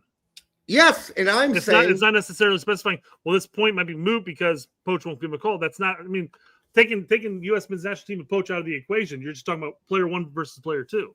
Yeah, but it's CONCACAF Edgar, and we know what his focus is: U.S. soccer. Sure. That's why I'm saying the point is unfortunately not Edgar's fault and not our fault either.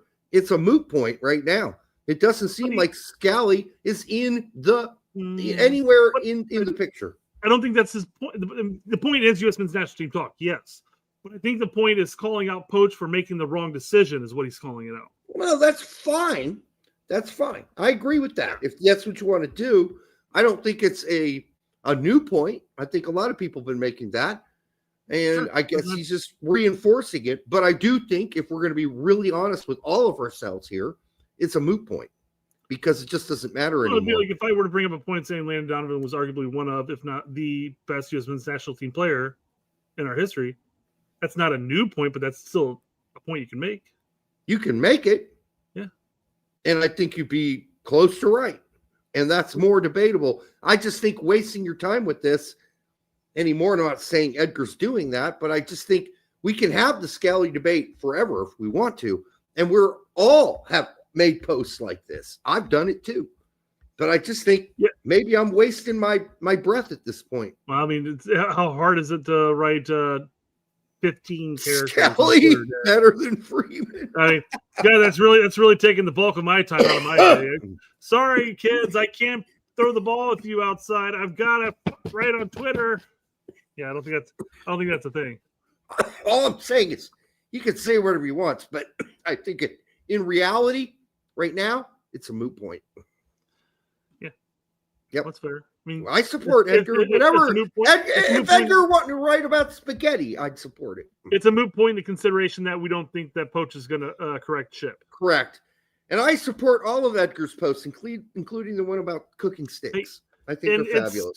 It's still possible, although I think with the inclusion of Arston being one of Poch's buddies, I think it's less likely you're going to see a right backup Jedi by any means. But it is still possible that you still have Scally and Freeman in the World Cup squad. Again, having Scally as a viable right back or center back option. I think Scally needs to begin stalking Poch if he wants to be on the team. Yeah, start reaching out to the PIs you have and see if you can get any questionable photos and start blackmailing the guy. Or Poch is having lunch at a restaurant. He's tracked him down. He walks into the restaurant, sits right down next to him, and says, "Hey, buddy, let's have a talk." I don't think that's going to happen, though. I just don't think Scally's going to know. I don't think Scally. No, okay. Poch said, walk up to Poch while he's having lunch and flop out his dick and say, "You like big dicks? No bigger dick than mine." No, let's not do that. But here's the thing.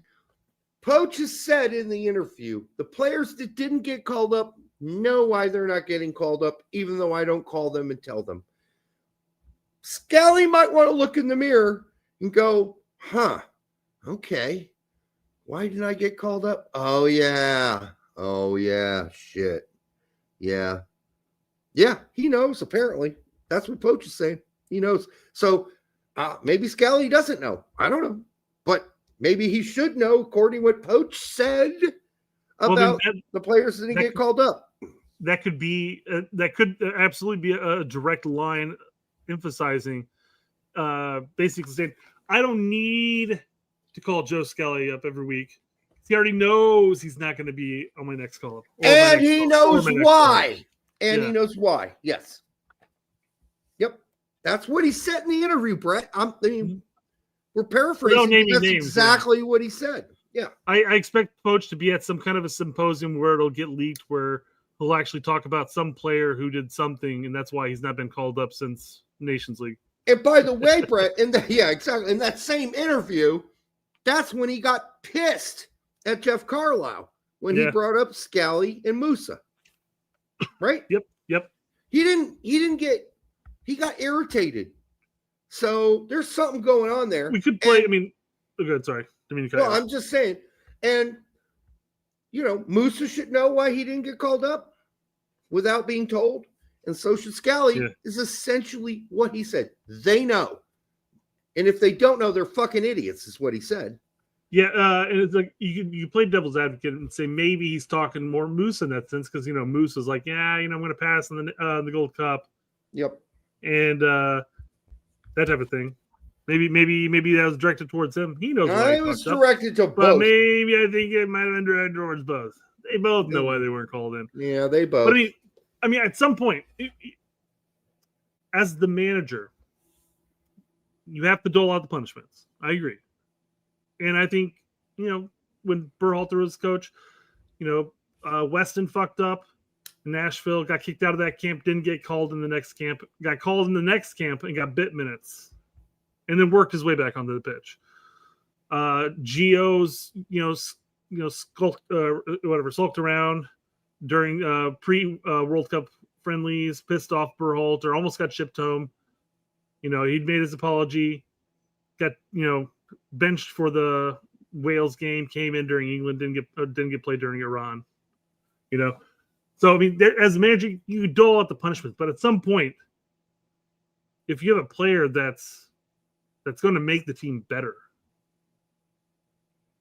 then at some point the punishment has to end. Unless Scally insulted Poach's daughter or something like that. Okay, but Poach has been talking about building if he has a daughter. Right. Poach has been talking about building this culture, this new culture that us Americans are completely confounded and idiots about. So those guys just right now don't fit in into that either. We don't know the ultimate reason. We have clues. Musa probably pissed him off by not accepting the call up to the Gold Cup. So now he's going to have to eat it.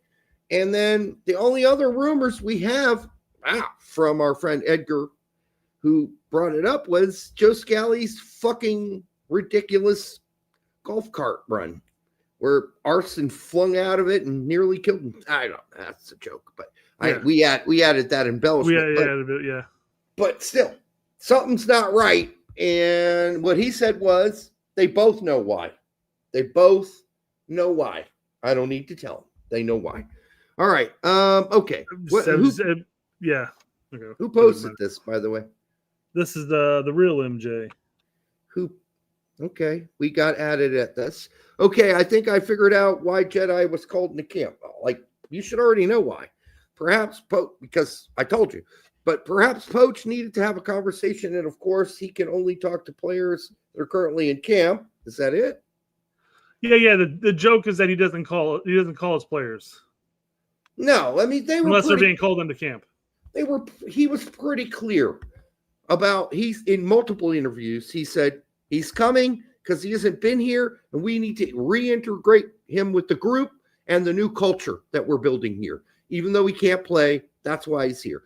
There is no, even if you don't understand his broken English, that was all very clear over 2 interviews. Done. This is not even a conversation. I'm sorry, the real MJ. Derek's new nickname is Buzz Killington. He's making a joke. He's making a joke, dude. What's the joke? What am I missing? The joke is that Poach doesn't call his players, so in order to talk to Jedi, he has to call him into camp. He's not going to pick up the phone and talk to Jedi while he's in England. He can only talk to him when he's present. That's the joke. Goodness. You took this so seriously. I'm just like, well, you know why, Brett? Because he didn't use a comma after okay. Clearly, there's a comma. There is a comma after okay. Just saying. So, all right. It's my bad. My bad. I didn't get your joke. I'm getting into the late night here, nearly 10 o'clock, where my joke, what do you call it? Detector is quite running low. It's on like doot, instead of doot. All right. This is the genuine one. He's not joking. Yes. No. I get it. It's Stan. One. Well, we've had Adam on the show, so Adam, a friend of the show, says, I ask this genuinely. Has Freeze made a save for the national team in the run of play that was above average? I say no, sorry, has not. Which is what I'm adding on to. No, he hasn't. I mean, he's made some good saves, I think. But, I mean, what? He's made a couple good saves since but he hasn't really been tested all that much. No, he hasn't been tested that much at all. So, I don't. What are we supposed to read into that? I don't know. Well, I'm just gonna say flat out, I don't feel confident with Turner, quite frankly. I don't either. I haven't seen Stefan in like a year and some change. Me either. He's been injured all the time. Well, except for Colorado. Yeah, well, exactly. Yeah, for the U.S. men's national team, though. No. I haven't seen Schulte for the U.S. men's national team for a while. I mean, it's just okay. I mean, it's a great point. He hasn't really been tested that much. Okay, but what are you going to do? What are you going to do? I mean, it's not his fault that he hasn't saved an amazing shot. Nobody's. He's had a couple really good saves, if I recall correctly, but I mean, he's not a flubbed lot. one. He flubbed at least two. Yeah. So listen, would have Turner flubbed that many? Maybe. Or more. Definitely has. Or more. Yeah, I don't know. So all I know is Poach feels comfortable with Freeze right now. So I would say towards the tail end of Berhalter until just recently when Freeze took over, I feel more confident with Freeze than I ever did with Turner in the last 2 and some change years. Yeah, but the degrees between of which I feel comfortable with any of them are quite small, right? So, like if I said Maradona is a 10 and Pulisic is an 8, that's 2 whole point difference in player quality. Sure. But if I tell you Matt Freese is a 7.3, Matt Turner's a 7.1, and Schulte's a 7.2, and Stefan's a 7.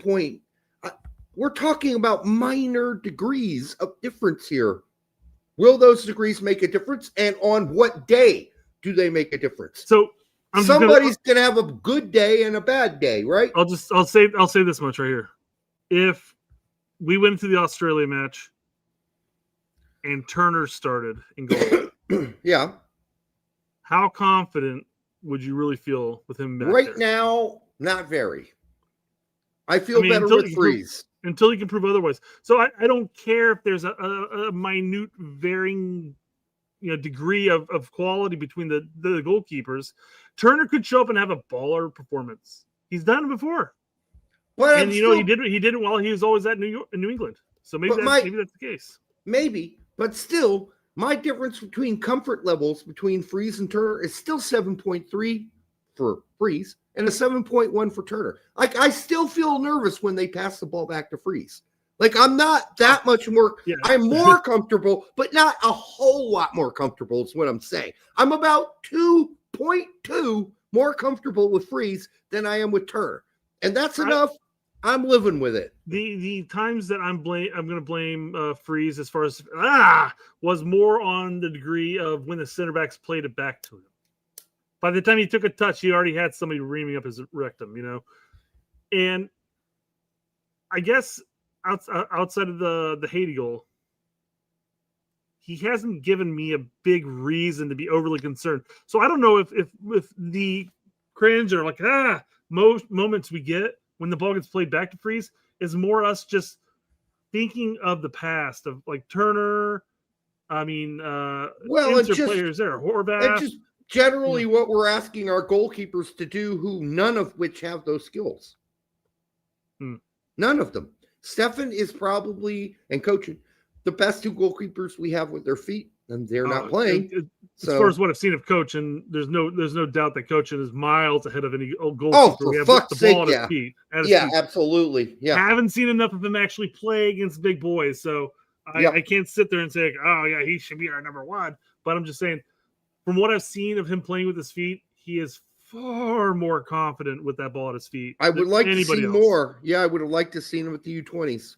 Yeah. Yep, because he can dance a jig back there. Okay, what else we got? Gotta stop here. Gotta pull up some audio. Okay. Audio. We got the Steelers game up, and the Bengals Steelers, I believe it is tonight. You know, it's just I sit there and I'll watch Colts game when at a friend's house, but if the game's on at my house, I got other things to do. I couldn't fathom just sitting down and watching random NFL teams play. But you're doing it right now. I'm doing the show. You've got it on. Let's say if the show ended right now, would you continue watching that game? No, I am. It'll be on the screen, but I'll be playing darts. I'll be fucking doing shit on the internet. You just like hearing football in the background. Well, if a big play happens, I'll lift my head and watch. Yeah. Yeah.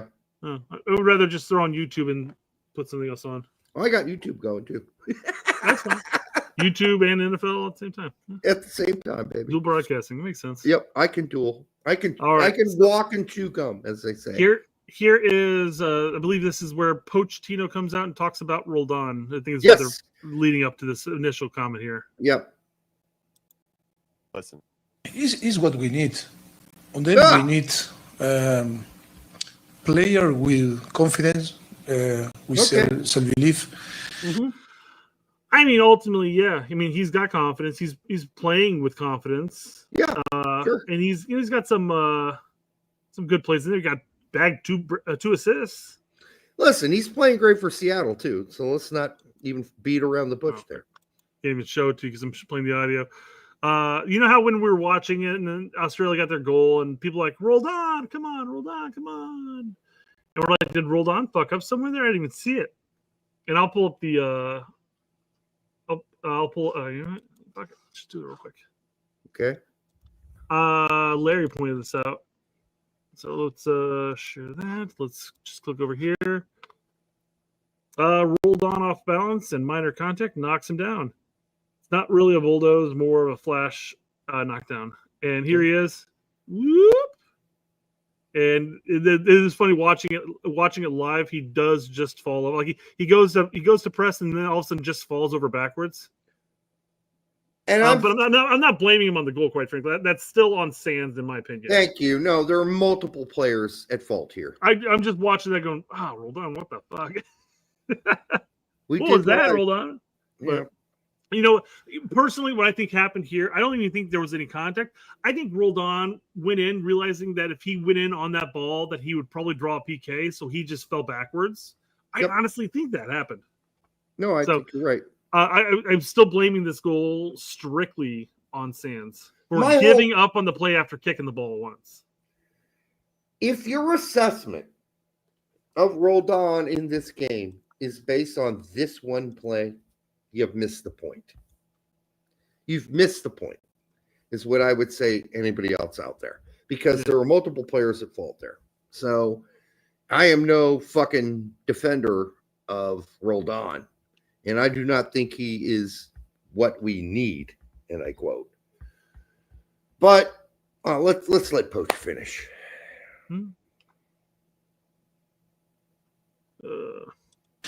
With a little bit arrogance, with a little bit, arrogance, being naughty, being competitive. Naughty. I thought he said romance. No, well, maybe. No, maybe that definitely wasn't. No, I think arrogance is there. I think it was arrogance, but yeah. I heard romance, and you said arrogance. I'm like, he did say that. That's right. And then naughty, a little bit of naughty. Yep. And maybe Christian Roldan is the example of, how if you want to build your perfect player, he has a little bit of everything.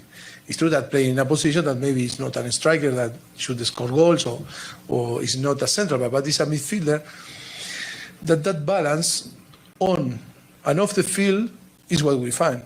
I don't say that he's going to be in the next roster or he's There going to be you in go. the.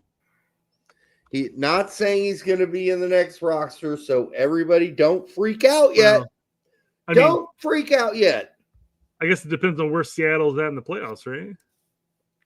No, I think it depends on whether or not Cardoso can get fucking healthy and then put up a performance anytime soon that looks like he's a reliable fucking center midfielder for the fucking national team. And if that happens, that's one less spot available. So Cardoso's got to do what Sargent has failed to do, and that is come play for the national team and kick some fucking balls in. That's what he's got to do. Because right now, I think that this was because of his injury, Cardoso's a lost chance for him. Because I think he likes Tessman. And I think he likes a lot of the midfield guys he's got. He likes McKennie enough. I think he likes Adams. I think the spots are running out for the Mooses and the Roldans and the Cardosos. I think they're in a battle right now for that spot, that last spot. So if, let's just say, Seattle makes it to the semifinals, obviously there's going to be a gap between the last playoff round and the semifinal because of the November window. Because the regular playoffs run through November 9th. Semifinals start the 22nd. So there's a 2-week gap there where the window is going to be. If Roldan in Seattle make it to the semifinals, do you think Poch calls them in due to workload? It'll be up to if Roldan can convince Schmetzer that that's okay, or if Schmetzer can be convinced in any way that that's okay, maybe. If I'm talking, it's like, here's the thing though, man. You got to think from Roldan's standpoint. Obviously, he wants to be healthy and ready for the playoff, the semifinals, and so forth. But I mean, you got to be looking at it going like, dude, I wasn't even in the picture until last window.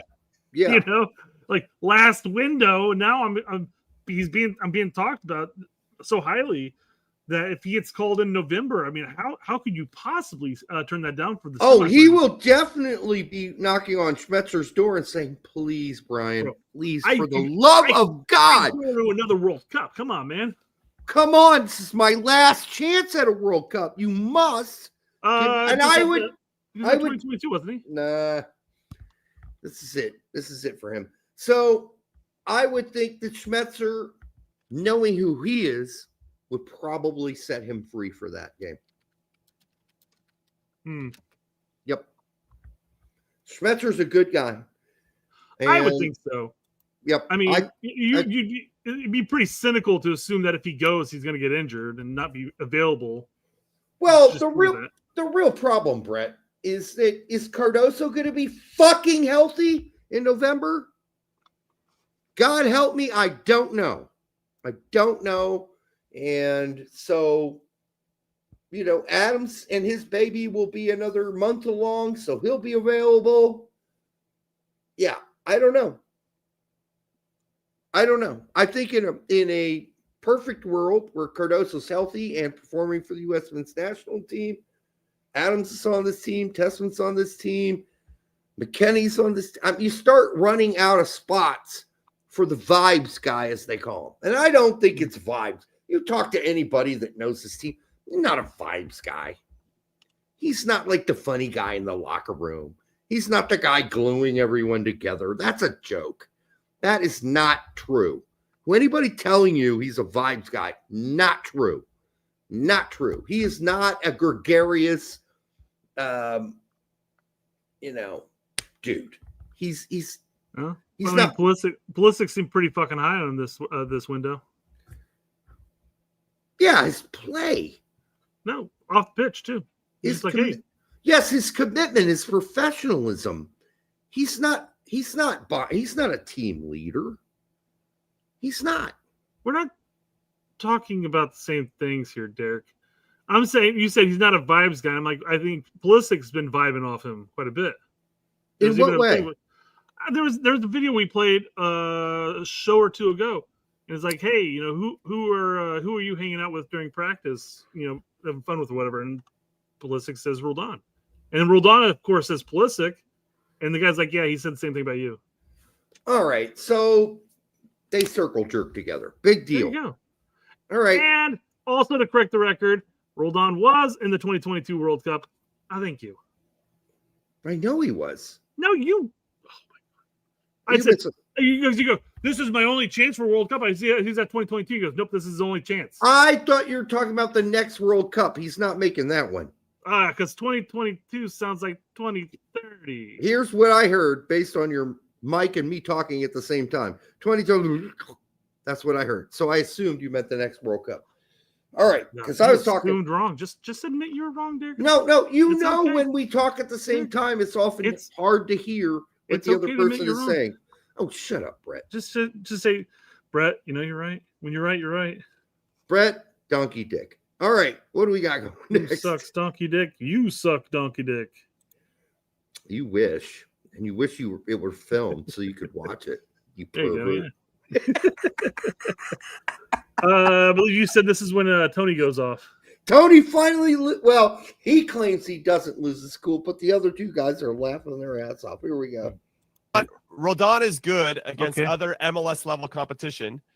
Let's relax. We've seen him all over Greg's teams. Okay, that's exactly. That's first and foremost. Listen, don't tell people to relax. Don't ever do that. That's really uncool. So I know why Tony, as an Italian, you don't tell an Italian to calm down or relax. He's like, fucking I am relax. I'm still going to bust your fucking lip and give you an elbow to the fucking neck. I am cool. I'm going to bust your fucking throat. That's what I'm going to do. Yeah, don't tell an Italian to relax. All right, go ahead. Sorry. But just that alone, look, I know that's a slight on MLS. Okay, Jeremy clearly doesn't rate MLS. Unfortunately, other managers that making the decisions do, including Mauricio Pochettino. But the fact that did he fool Greg for how many years? Is he now fooling Mauricio Pochettino? Or real quick, I do want to address this because we have talked about this too. But the way Pochettino plays Roldan is completely different than how Berhalter played Roldan. Absolutely different. Yes. Completely different, yes. And I will also say this whole idea that MLS is such garbage. It's not. Go watch in 1996 outside of two teams. Go watch in 1998. Go watch in 2001. That's garbage. MLS is not garbage. Yes, it's got its problems, and we harp on them, and we take MLS to task on this show on a regular fucking basis. We put a foot up their ass for whatever they're doing wrong. But it ain't garbage. That's why next World Cup, you're going to see more MLS players, not for the U.S., you'll see some, but for other teams in World Cup teams. Again, just like it was the last World Cup. It's getting bigger every year, the number of MLS players playing on other teams that play in the World Cup. So the problem is the best players in MLS aren't American. That's the problem. Okay. If it were not the problem, we'd be celebrating MLS a lot more. But the best players in MLS are not American. That's just a fact. Yeah. Sorry. Fumar does say, how many goals does Roldan have? I want to say, I feel like this is the talking point. Well, he has 2 assists. But this was definitely a talking point whenever Greg was calling him in week in, week out, and he wasn't performing. He wasn't scoring the goals. Maybe he have a decent game here, but followed by bad. Not great. But he wasn't performing. He wasn't scoring. He wasn't assisting. But I don't think he's been called in really since 2022 World Cup. No. At this point, how many goals he scored in the past is irrelevant, in my opinion. It's how he's playing now. So, like, here's an example. If Josh Sargent were to come into to November camp and score 2 goals, and he gets called in the pre-World Cup camp and scores 4 goals, but then people are like, hey, how many goals does Josh Sargent have compared to all the games he's played over the years since 2019 or whatever? Well, then all those years in the past don't matter. It's how he's playing now. Yeah. It's how Roldan is playing right now. I don't care that he didn't score in 2019 through 2022 or assist for that matter. I don't even know if he had an assist during that time period. That's all in the past at this point. It's how Roldan's playing now. And in the short, small sample size that we have, he's been playing pretty well for the U.S. men's national team. Not saying that he's perfect by any means, and I'm not saying he should be in the 2026 World Cup. I'm just saying, as of right now, he's making a name for himself. Okay. And all of this call-up was all based on how he was playing for Seattle. Period. And in which, for Seattle, this season, and I've caught at least 5 games this year with Seattle on MLS, and I can tell you, Roldan has played exceptionally well in the 5 random games I ended up watching for Roldan against Miami. There's another one. Anyhow, he was almost generally one of the better players on the whole fucking pitch. And I'm not saying he should play on the U.S. men's national team. That's not what I'm saying. What I'm saying is, this goes with what Brett's saying, don't judge him for 2 seasons ago or a year ago or whatever. Just judge him on how he's playing now. And we just watched him live against Japan. And Brett and I were very honest. We said, some good, some really bad, some really good, some eh. Mm-hmm. We saw him versus Japan. It was mostly, and you average it out, kind of a, wasn't great. But this last game is the best game he's ever played. Yeah. I'm not going to take that away from him. I don't think he should be on the squad if Cardoso's healthy and a bunch of other guys are healthy going into the World Cup. But, I mean, let's not poop on his parade is all I'm saying. Well, your stock on Roldan might still be low just from the past. And that makes sense. I understand you have a bad taste in your mouth, but you have to at least address and say, hey, in the last 2 games or 3 games or whatever for the U.S. men's national team, his stock has been rising, even if it's a little bit, for you, it's still moving up. It's still moving up a little bit. But again, one game doesn't rise your stock that high. It's just like, about that high. Right. But you can still look at that game against Australia and you can argue and say, well, it's Australia. We looked at the roster during the game itself and like, what the fuck are we losing to 1-0 to this team right now? Yeah. And you could sit there and say that, but I mean, it's a solid team. Australia's a solid team. Give him the props now. You can still sit there and say, Derek and I also said this, we're not saying that he should be on the national team. We're not saying he should be on the U.S. men's national or the World Cup team. All we're saying is he's being called in right now because of his performance at Seattle, and he's doing pretty good for the national team. Well, last game, the Japan game, it was a mixed bag. Yes, I agree. We talked about this bag. Yeah, the game. We joked. Chad and I were joking. He's got 2 good progressive passes a half. Everything else is either negative or miss pass. And only got 1 game this window, so it's he did with it what he could. Yeah, I still don't think he's going to make. Even Poach is saying it doesn't mean he's going to make the national team, and I take him kind of at his word. We played a decent game last night. We'll leave it at that, or not last night. Yeah. It was better than decent. It was the best game he's ever played for the U.S. men's national team. Okay, can he do it again? I don't know. I don't know if he can do it again, and I don't know if he'll get another chance in November. We just talked about that. We don't know. So even Poach is saying, hey, he's a perfect player. Well, in the sense that he'll be available in January. We know that. He's a utility guy, right? That can play he's good at everything, a master of nothing is what he said.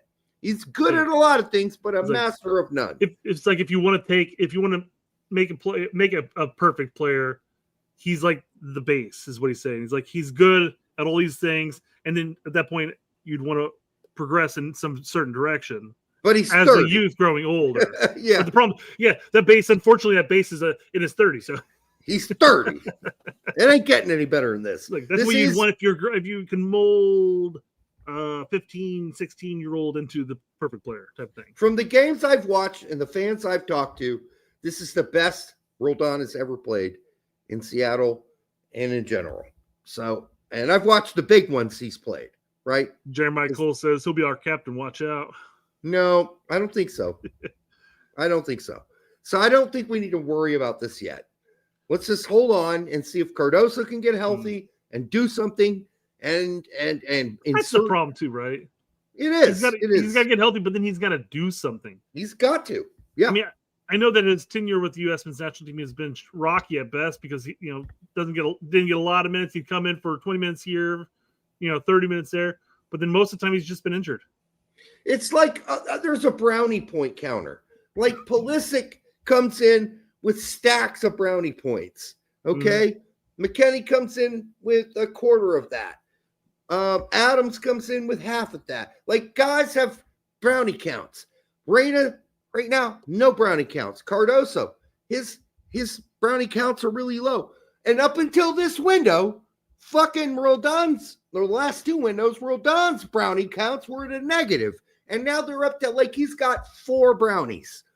Like, that's a lot more than Cardoso has right now. Because Roldan had a brownie bet. So, and those are poach brownies. So if you bake the right kind of brownie for Poach, that's even better for Poach. Poach will like you more if you make his kind of brownie. He likes the caramel with the pecans. So, yeah, we are where we are. Okay, let's watch Tony get even pissed. Here. Real quick, Larry for $2 says Maloney would Oz Roldan in the showers like Adams. Oh, Maloney would slay most of our players easily. I mean, when I say slay them in a hand-to-hand combat, Maloney would take out most of our team. Yes. Maloney's a beast. Is Jeremy getting fooled? Which one? I'm going to, if I have to. Forgot, can you hear that? Mm-hmm. Sorry, we talked so long. I was wondering if I even share with audio again. No, you're good. Is Jeremy getting fooled, is what he's saying. Is Pochettino or is Jeremy getting fooled? Which one? I'm going to, if I have to lay my money down on somebody, I'm going with Greg and Pochettino. They know what they want. They know what they're looking for. Like the whole MLS thing is such. I'm not an MLS apologist. I've never had a job in MLS. Never been. Well, was considered for a couple jobs. There it comes out. He did broadcast Chicago for a bit there. No, the way he worded that was kind of confusing until you had the context. Because now, was Greg getting fooled, or was Pochettino getting fooled, or was Jeremy getting fooled? I'm putting my money on Greg and Pochettino, and then if you paused there, if you just stopped talking, it would make it sound like Pochettino and Greg were getting fooled. But then you add the context to indicate I'm putting my money with them instead. Yes. Yeah, no, it sounded like he was at first he was saying that Pochettino. Oh, you can edit the fuck out of this and make it seem otherwise. Yeah. That'd be funny to do, quite frankly. Just start clipping it at certain parts and make somebody say something completely different than what they're saying. We are not going to do fake news here. We'd have to put like some giant like parody thing, or don't worry, guys, it's a joke. It's like Cindy Parlow-Cone and Jizz. Yeah, that was perfect. Well, we didn't know about it though. We did not do that on purpose when she said Jizz. Like, go to 4752. Okay, click Jizz. Jizz. She just said Jizz. What? All right. Apologize for MLS, but this whole thing about like you can't make a national team because you're playing in MLS is like the dumbest thing you could say. Because people that are involved in the game, we got him. Actually, we got him. Jeremy, well, I'm not triggered yet. You'll know when I'm triggered. I'm making a point. Know when I'm triggered. They actually respect the league. I tell you this all the time, so you know how I feel about it. I've said it on air multiple times for years. The people who disrespect MLS the most live right here in America. Sure. They live here in America. Sure. European scouts don't disrespect it. South American scouts don't disrespect it. Managers clearly that want to come here don't disrespect it. So wait, the South American scouts that don't disrespect it. I mean, how many South American scouts are really scouting through? Yeah.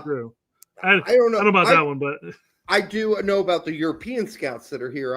I don't know how many we buy more South American players than we export to South America. I'm sure there are some South American scouts. Oh, I'm sure there are. That are scouting, but they're probably going like, we got like 47 of these dudes that are U18s right now.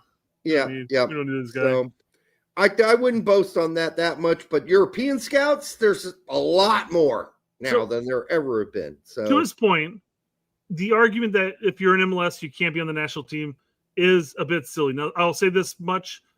My argument against that is I've always said especially if you're a goalkeeper. Yeah, exactly right.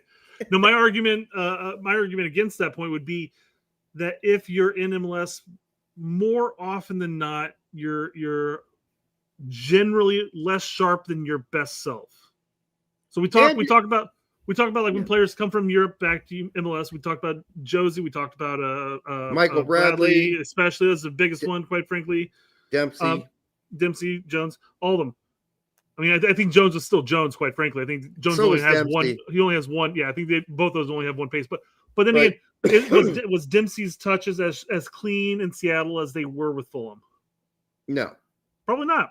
Not. And I've always made the argument. The reason couple seasons, yes, but not after. Sure, there's a decline. Now, mind you, of course, by the time he came back to MLS, he was 32. Of course, it's a decline. Age. So, but we saw with Bradley, he came to MLS. He was the Bradley we always knew. This is Bradley for 2 years. Yep. And then all of a sudden, you start seeing it creep in there, and it's all of a sudden his touches aren't as clean because slower. He's not being expressed as much, whether it's on the pitch or off the pitch. He's nobody nipping at his ankles, saying, "Hey, I want your spot. Hey." I mean, is there anybody was on Toronto's bench that was really going to take Bradley's spot? No chance in hell. Especially when his dad was the coach. So I mean, we've talked about there are players who play in MLS who could easily just jump on and play. Now, mind you, they may not necessarily be the stars. Landon Donovan was arguably like one of the few exceptions, really. Yep. So, but here's the question, though: if Donovan went to Europe and was playing in Europe for the tenure of his career, would he be sharper and cleaner on certain aspects of his performance? I thought some of his best stuff was when he was getting loaned to Everton. Yeah. So that was just before his break.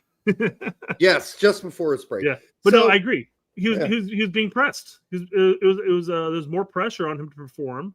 His first loan to Everton was great. Yep. Yeah. So, I mean, I get why Tony's getting a little irritated here, but let's be really honest. In the end, still, there aren't going to be, outside of goalkeepers, aren't going to probably be like one center back, maybe one left back, maybe Roldan. I don't know. Maybe outfield players 3, 4 most that make this team. Luna, I don't know even about Luna right now. I think, he was fine when he came in, but I don't know. He was fine, but I don't know. We'll see. But then we got guys that are, and you're like Brendan Aronson, where I say the same thing. Yeah, he was fine. He did some good stuff this window when he came in for those minutes. But when I watch him at Leeds every weekend, I'm kind of like, I don't see any of that good stuff at Leeds. So I'm glad he brought it for us, but can he do it for his club team, please, too? Zendejas was injured. That's the reason why he didn't play. Yeah. Zendejas was injured. Yes. I'll say this much. I think Brendan's a prime example of when people make the argument like, oh, you're anti-MLS, you just think if you're playing in Europe, you're better. We've talked about Brendan a lot, not being good enough, quite frankly, for the U.S. men's national team. And there are MLS players that I would have rather have seen over top of him. To be fair, we usually get, I think, properly placed in the critical of MLS, because we have hammered Don Garber on this show. We have hammered their system.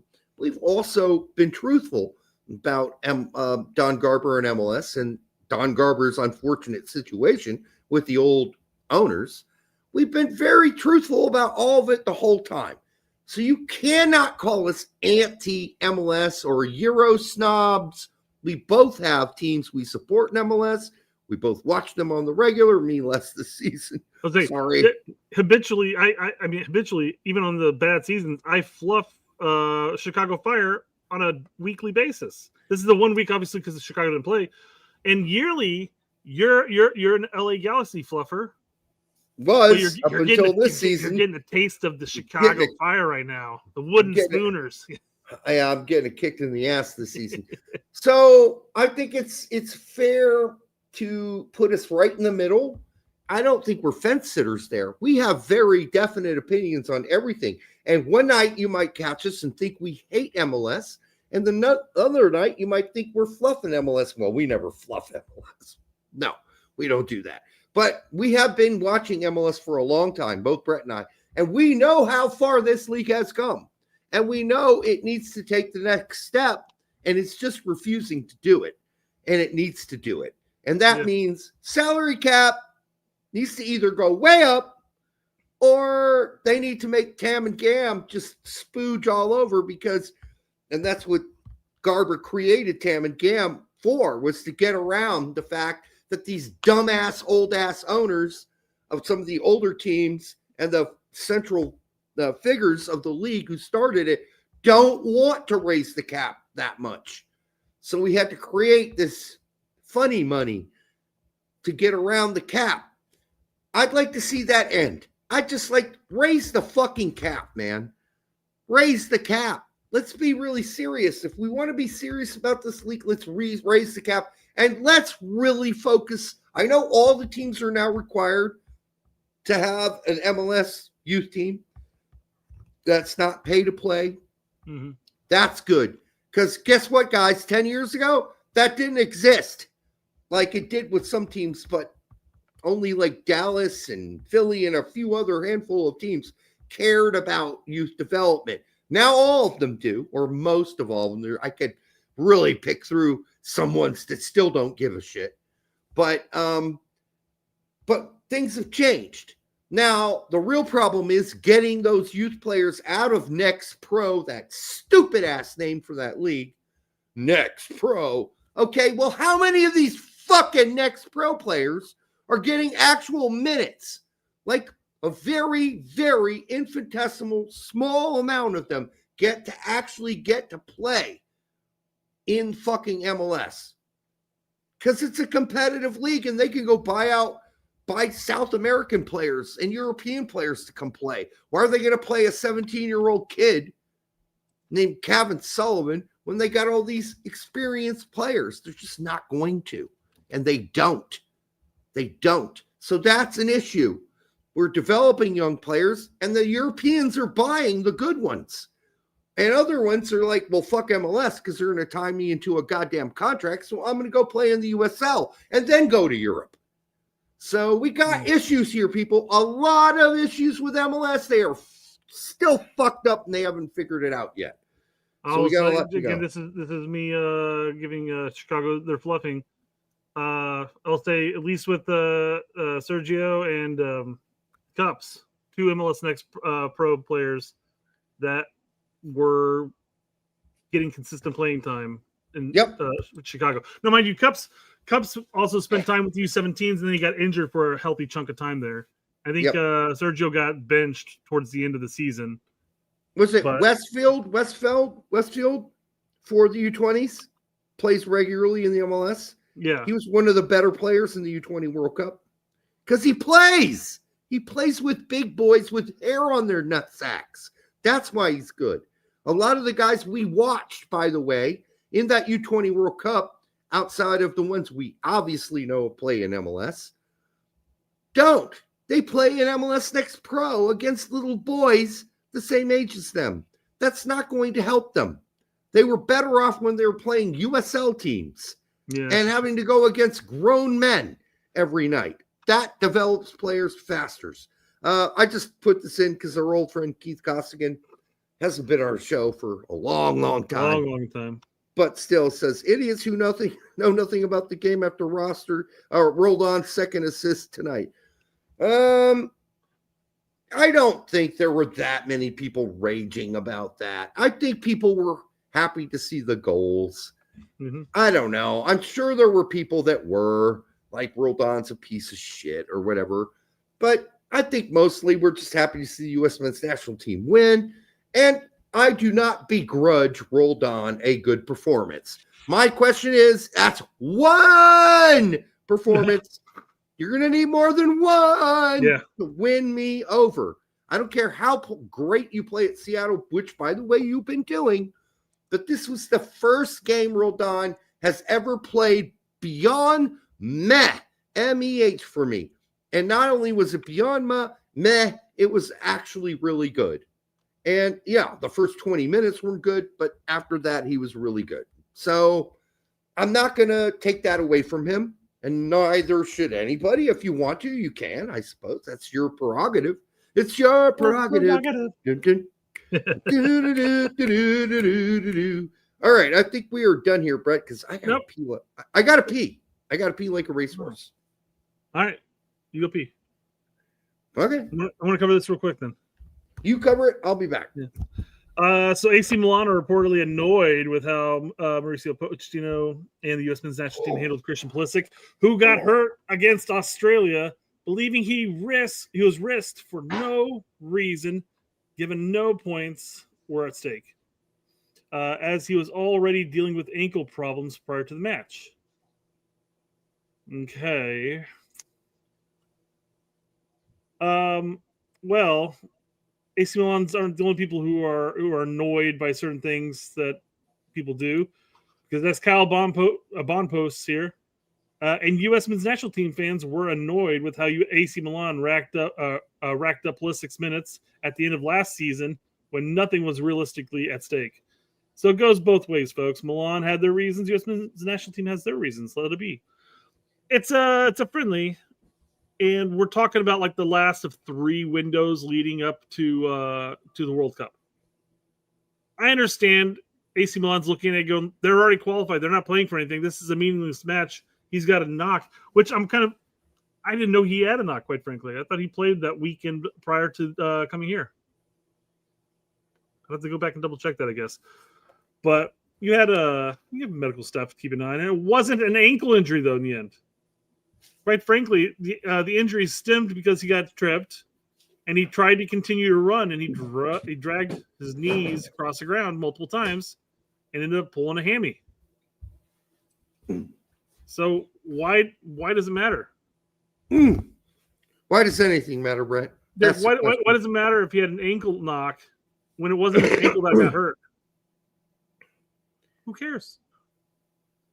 So what's the issue here? He got injured, and AC Milan are pissed about it?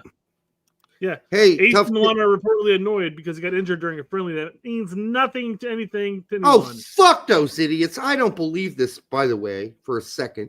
They know that all these friendlies leading up to the World Cup are going to be friendlies, you morons, because that's all we got left, you dumbasses. How else are we supposed to prepare for the fucking World Cup? I seriously doubt that AC Milan are reportedly annoyed. Reportedly by who? Fuck that. I doubt it. I think it's bullshit. I don't think anybody at AC... Of course they're perturbed. It's their best player. Of course they're slightly irritated, but that's just because the facts are the facts. They're going to lose a player, but they can't possibly be irritated at Pulisic or the team. They know what stakes are right now.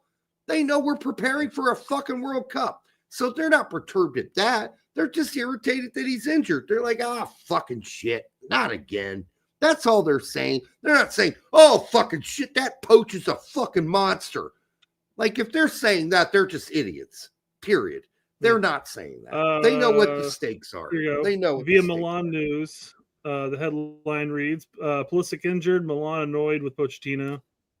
Bullshit. So, bullshit.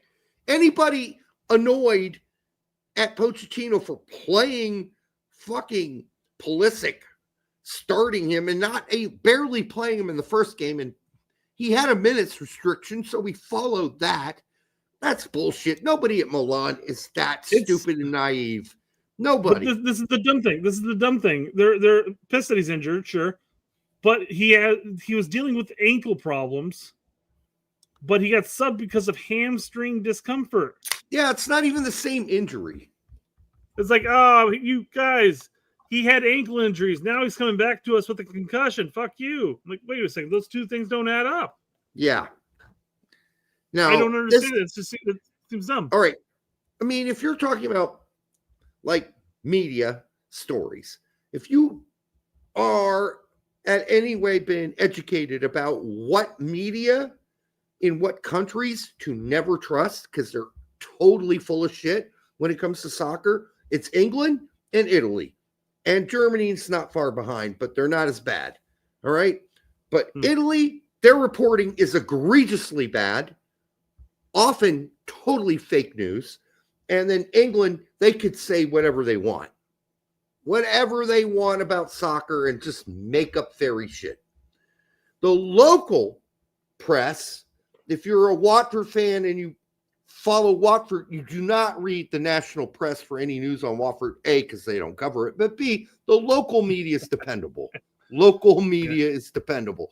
Not these fucking big, big newspapers in England, not reliable. The big papers in Italy, total garbage. Total and entire garbage. Do not trust them. And there are a couple papers in Germany don't trust either, by the way. Martino Puccio says replies are full of entitled U.S. national team fans. Not surprised. Entitled? I mean, you want one. You are clicking on a Twitter handle that's labeled U.S. men's national team only. So, of course, there are going to be entitled U.S. men's national team fans responding. Oh, I'm sorry, Italy, that you're having a hard time qualifying for World Cups these days. And when you do qualify, you don't do so well. But please, Martino Puccio. And what kind of person names their kid Martino if they're fucking Italian? I guess some do. I've never met one. But anyhow, the point being, like, you are worried about what? Like, entitled U.S. men's national? He's our best player, you cocksucker. And we got a fucking World Cup we're about to fucking host, dumbass. We've got to get ready for it. So fuck you and you're entitled. We're not entitled. That dick. You think American soccer fans are spoiled with riches? You fucking dumbass. The best we've ever done is a semifinal or quarterfinal. I mean, I'm not going to, in the modern era, the best we've ever done is a quarterfinal, which we got ripped from us by a handball that wasn't called. All right. So you think we're entitled to what? Our fucking team is struggling in 2018 to even qualify for the fucking World Cup. So don't call us entitled. We're not entitled to shit. We just want our best players with a limited time left to be on the pitch together and learn how to play together so we can be competent at the World Cup and not be losers. There's nothing wrong with that. So you can go shove that entitlement comment right up your entitled ass, because that's where that comment came from. Your entitlement, not ours. Fuck you. Period. And you can send this video to that fucking dumbass because he's a dumb ass, a stupid fuck. He can suck it. And here, Martino, fuck this. And I'm sure you couldn't even fit this up your ass. It's so tight, you pussy. All right, I'm done. So Chris Homan echoes the same sentiment to an extent, where he says coaches and med staff are supposed to protect players from themselves. Portugal sent Rafa home for earlier for this reason. Poach should have done the same. If the U.S. needed the Australia match to avoid missing a World Cup, you ask the player and allow him to risk it. In this case, don't risk it. Send him back. But again, the fact of the matter is the injury in question, the ankle knock, the problems with the ankles had nothing to do with the actual injury he sustained. Absolutely nothing. It's like, oh, again, I'm gonna be very hyperbolic here, but I'm gonna say it's like, oh yeah, he has ankle problems. And if you didn't call him in and you left him at Milan, he never would have had that broken arm. It's so ridiculous. What? The two things don't equal, guys. His injury was not affected at all, which, by the way, is the same injury he's had for a year now. And he's played multiple times for us. And he's been fine. And it's been treatable. And we just gave him a big break. He took the whole Gold Cup off. Okay, and the two friendlies prior.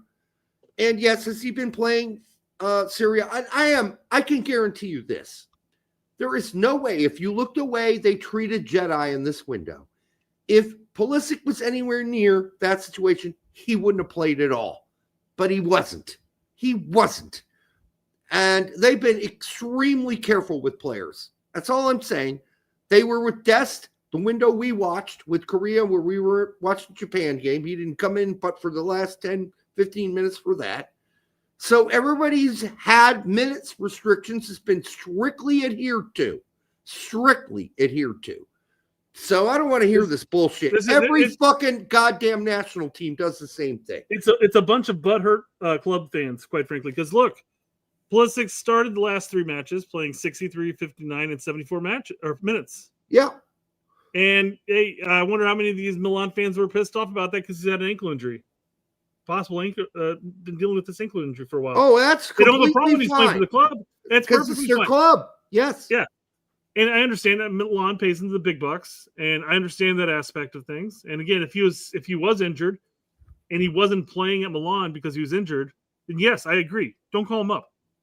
But the fact that he's been starting for Milan, scoring goals, assisting goals, I mean, come on. I don't understand. I don't understand where this. The only reason they're pissed, they wouldn't even posted any of this stuff if he didn't come back with an injury. They're pissed because he went to the national teams and got an injury. It happens. It happens on a nasty ass tackle, by the way. Okay? Yeah. That shit can happen. So you're telling me we should keep him in a glass box until the fucking World Cup? You fucking pricks. Fuck you. We got a World Cup coming up. We got to prepare for it. Derek, he won't be available for the World Cup because he's going to be dealing with an ankle injury all season because Milan keeps playing him, and they need him to rest over the summer. So he's not going to play the World Cup. Yeah. We'll just leave him in Milan. Let's hope he does play for the World Cup, because if he doesn't, that's going to be our big loss. Okay? So it is what it is. Before we get to this question here, real quick, and this is the last thing, Weston did come out recently with a nice quote talking about his fitness level and basically saying, yeah, the coach told me, I had to get back into shape. And then, the dietitian or whoever he said it was, it's like, yeah, you're not a young buck anymore, man. You need to lay off the snacks. So he laid off the snacks. He was running a lot more, and that's why he's in good shape right now. Yeah. So like he cracked the code. He cracked the code. In order to get into shape, just cut back on snacks. What I don't get here is okay, now it's fixed. I wasn't getting any new comments and haven't been for like at least an hour. And I'm like, what the fuck's going on? But anyhow, for the 251 of you here, make sure you like, subscribe, share it with your grandma. We do appreciate you hanging out on what is mostly a post, I mean, for the most part, pretty eventless Thursday. But are you back on the Pochettino train? No. I'm okay with Pochettino right now. I'm not tooting his horn. I'm not praising him. But at this point, 3 decent to good games in the past 4, but it's not going to change regardless. So it's one of those suck it up buttercup moments where you're like, okay, they're not firing him anyhow. Oh no. So, I'm going to criticize the shit out of him when I think he's doing a bad job. But I am not. Same thing we did, Greg. Same thing we did with yes, Bradley, Klinsmann, all the peeps. We never actually chimed in on the Greg out movement. We talked about getting Greg out, but we weren't the leaders of Greg out. We weren't hashtagging it. No. We weren't happy with Greg, and we let you know that we weren't happy. And when we've been unhappy with Poach, we said that too. And yes, I may have made the mistake of saying that he needs to go on this show, but that's just how I feel. I know that's not realistic, and I know it's not going to happen. So I felt like I was the first one of like all the content creators to really harp down on Poach. Is the mix? I think it was the Mexico match. It was like his second or third game as manager, and I was the one that was like super critical of him. And it was like, oh, it's his third match or his second match. The guy give him time. I'm just like, no, it was a fucking bad performance, and we bagged on Berhalter for this reason. Yeah. I'm gonna bag on him too. Yeah, and we're fair baggers. We bag on all as they deserve it. or maybe you don't think they do, but that's why we have our show. If you want to have your show, you should do your show. Not that we need that many more U.S. soccer podcasts, honestly, but if you have a great point of view, go for it. I'll watch it. We've supported a lot of people who started shows on this show. So doesn't mean we're going to do your show. We've been pretty selective about that as well. But we might. If you do a good show and your shit's good and you're not some wacko, yeah, we'll be on your show. All right. Anyhow, it's been a lot of fun. I'm going to watch the end of this Bengals-Pittsburgh Steelers game. Listen, we'll be back on Monday. We got European soccer back this weekend. Right? Starting Friday. So I think I got F1 back this weekend too. So I'm excited about that. And I think a big darts tournament is coming up soon, like the World's Darts Championship. So might have a couple Americans in that. And a couple women, by the way, who I love. Some of these women darters who are playing with the boys. I love it when the ladies step up and challenge the guys, and they're really good. I don't know. Right. Is there it's like the women's tee in golf, obviously ahead of the men's tee because you can, I guess, swing harder, hit harder. You know, there's darts, discrepancies. I feel like in darts, is there really discrepancy? Maybe the height difference because some of the girls are going to be like 5'7". They're going to have to aim up a little bit more than the guys who are like 6'2", aiming down. Yeah, but one of the best dart players of all time was Phil Taylor, who won the championship, I don't know, like 15 times in a row until he played until his 50s. And he was like 5'8". So I don't think that's necessary. I just think that Bo Graves, for example, women's dart player, she's just skilled, period. And I think that's a sport like pool. I think pool is one of those other sports where it's just even. Like, you don't really have an advantage unless you're really, really, really small. But even then, we've had some really good smaller pool players over the years that were great.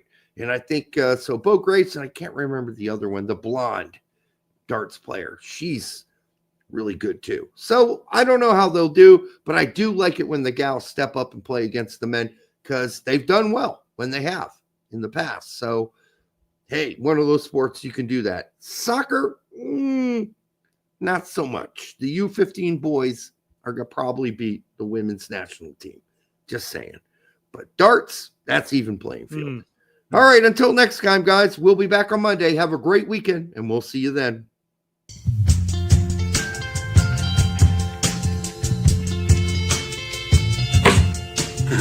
That hurt. Blowjobs are a no for me. It is a skill. It is a practice skill. It is a necessary skill. The secret to a great blowjob is saliva, saliva, saliva. It's important for us to learn from this because I think we lose because we beat ourselves. You need to swallow it too. I don't understand the problem here. The people don't understand esophagus is the main player of the game. Try to stay away from it as much as I can. You can start by licking the dip. I didn't understand it, but Patrick Agyemang to Bambi or a newborn giraffe or what.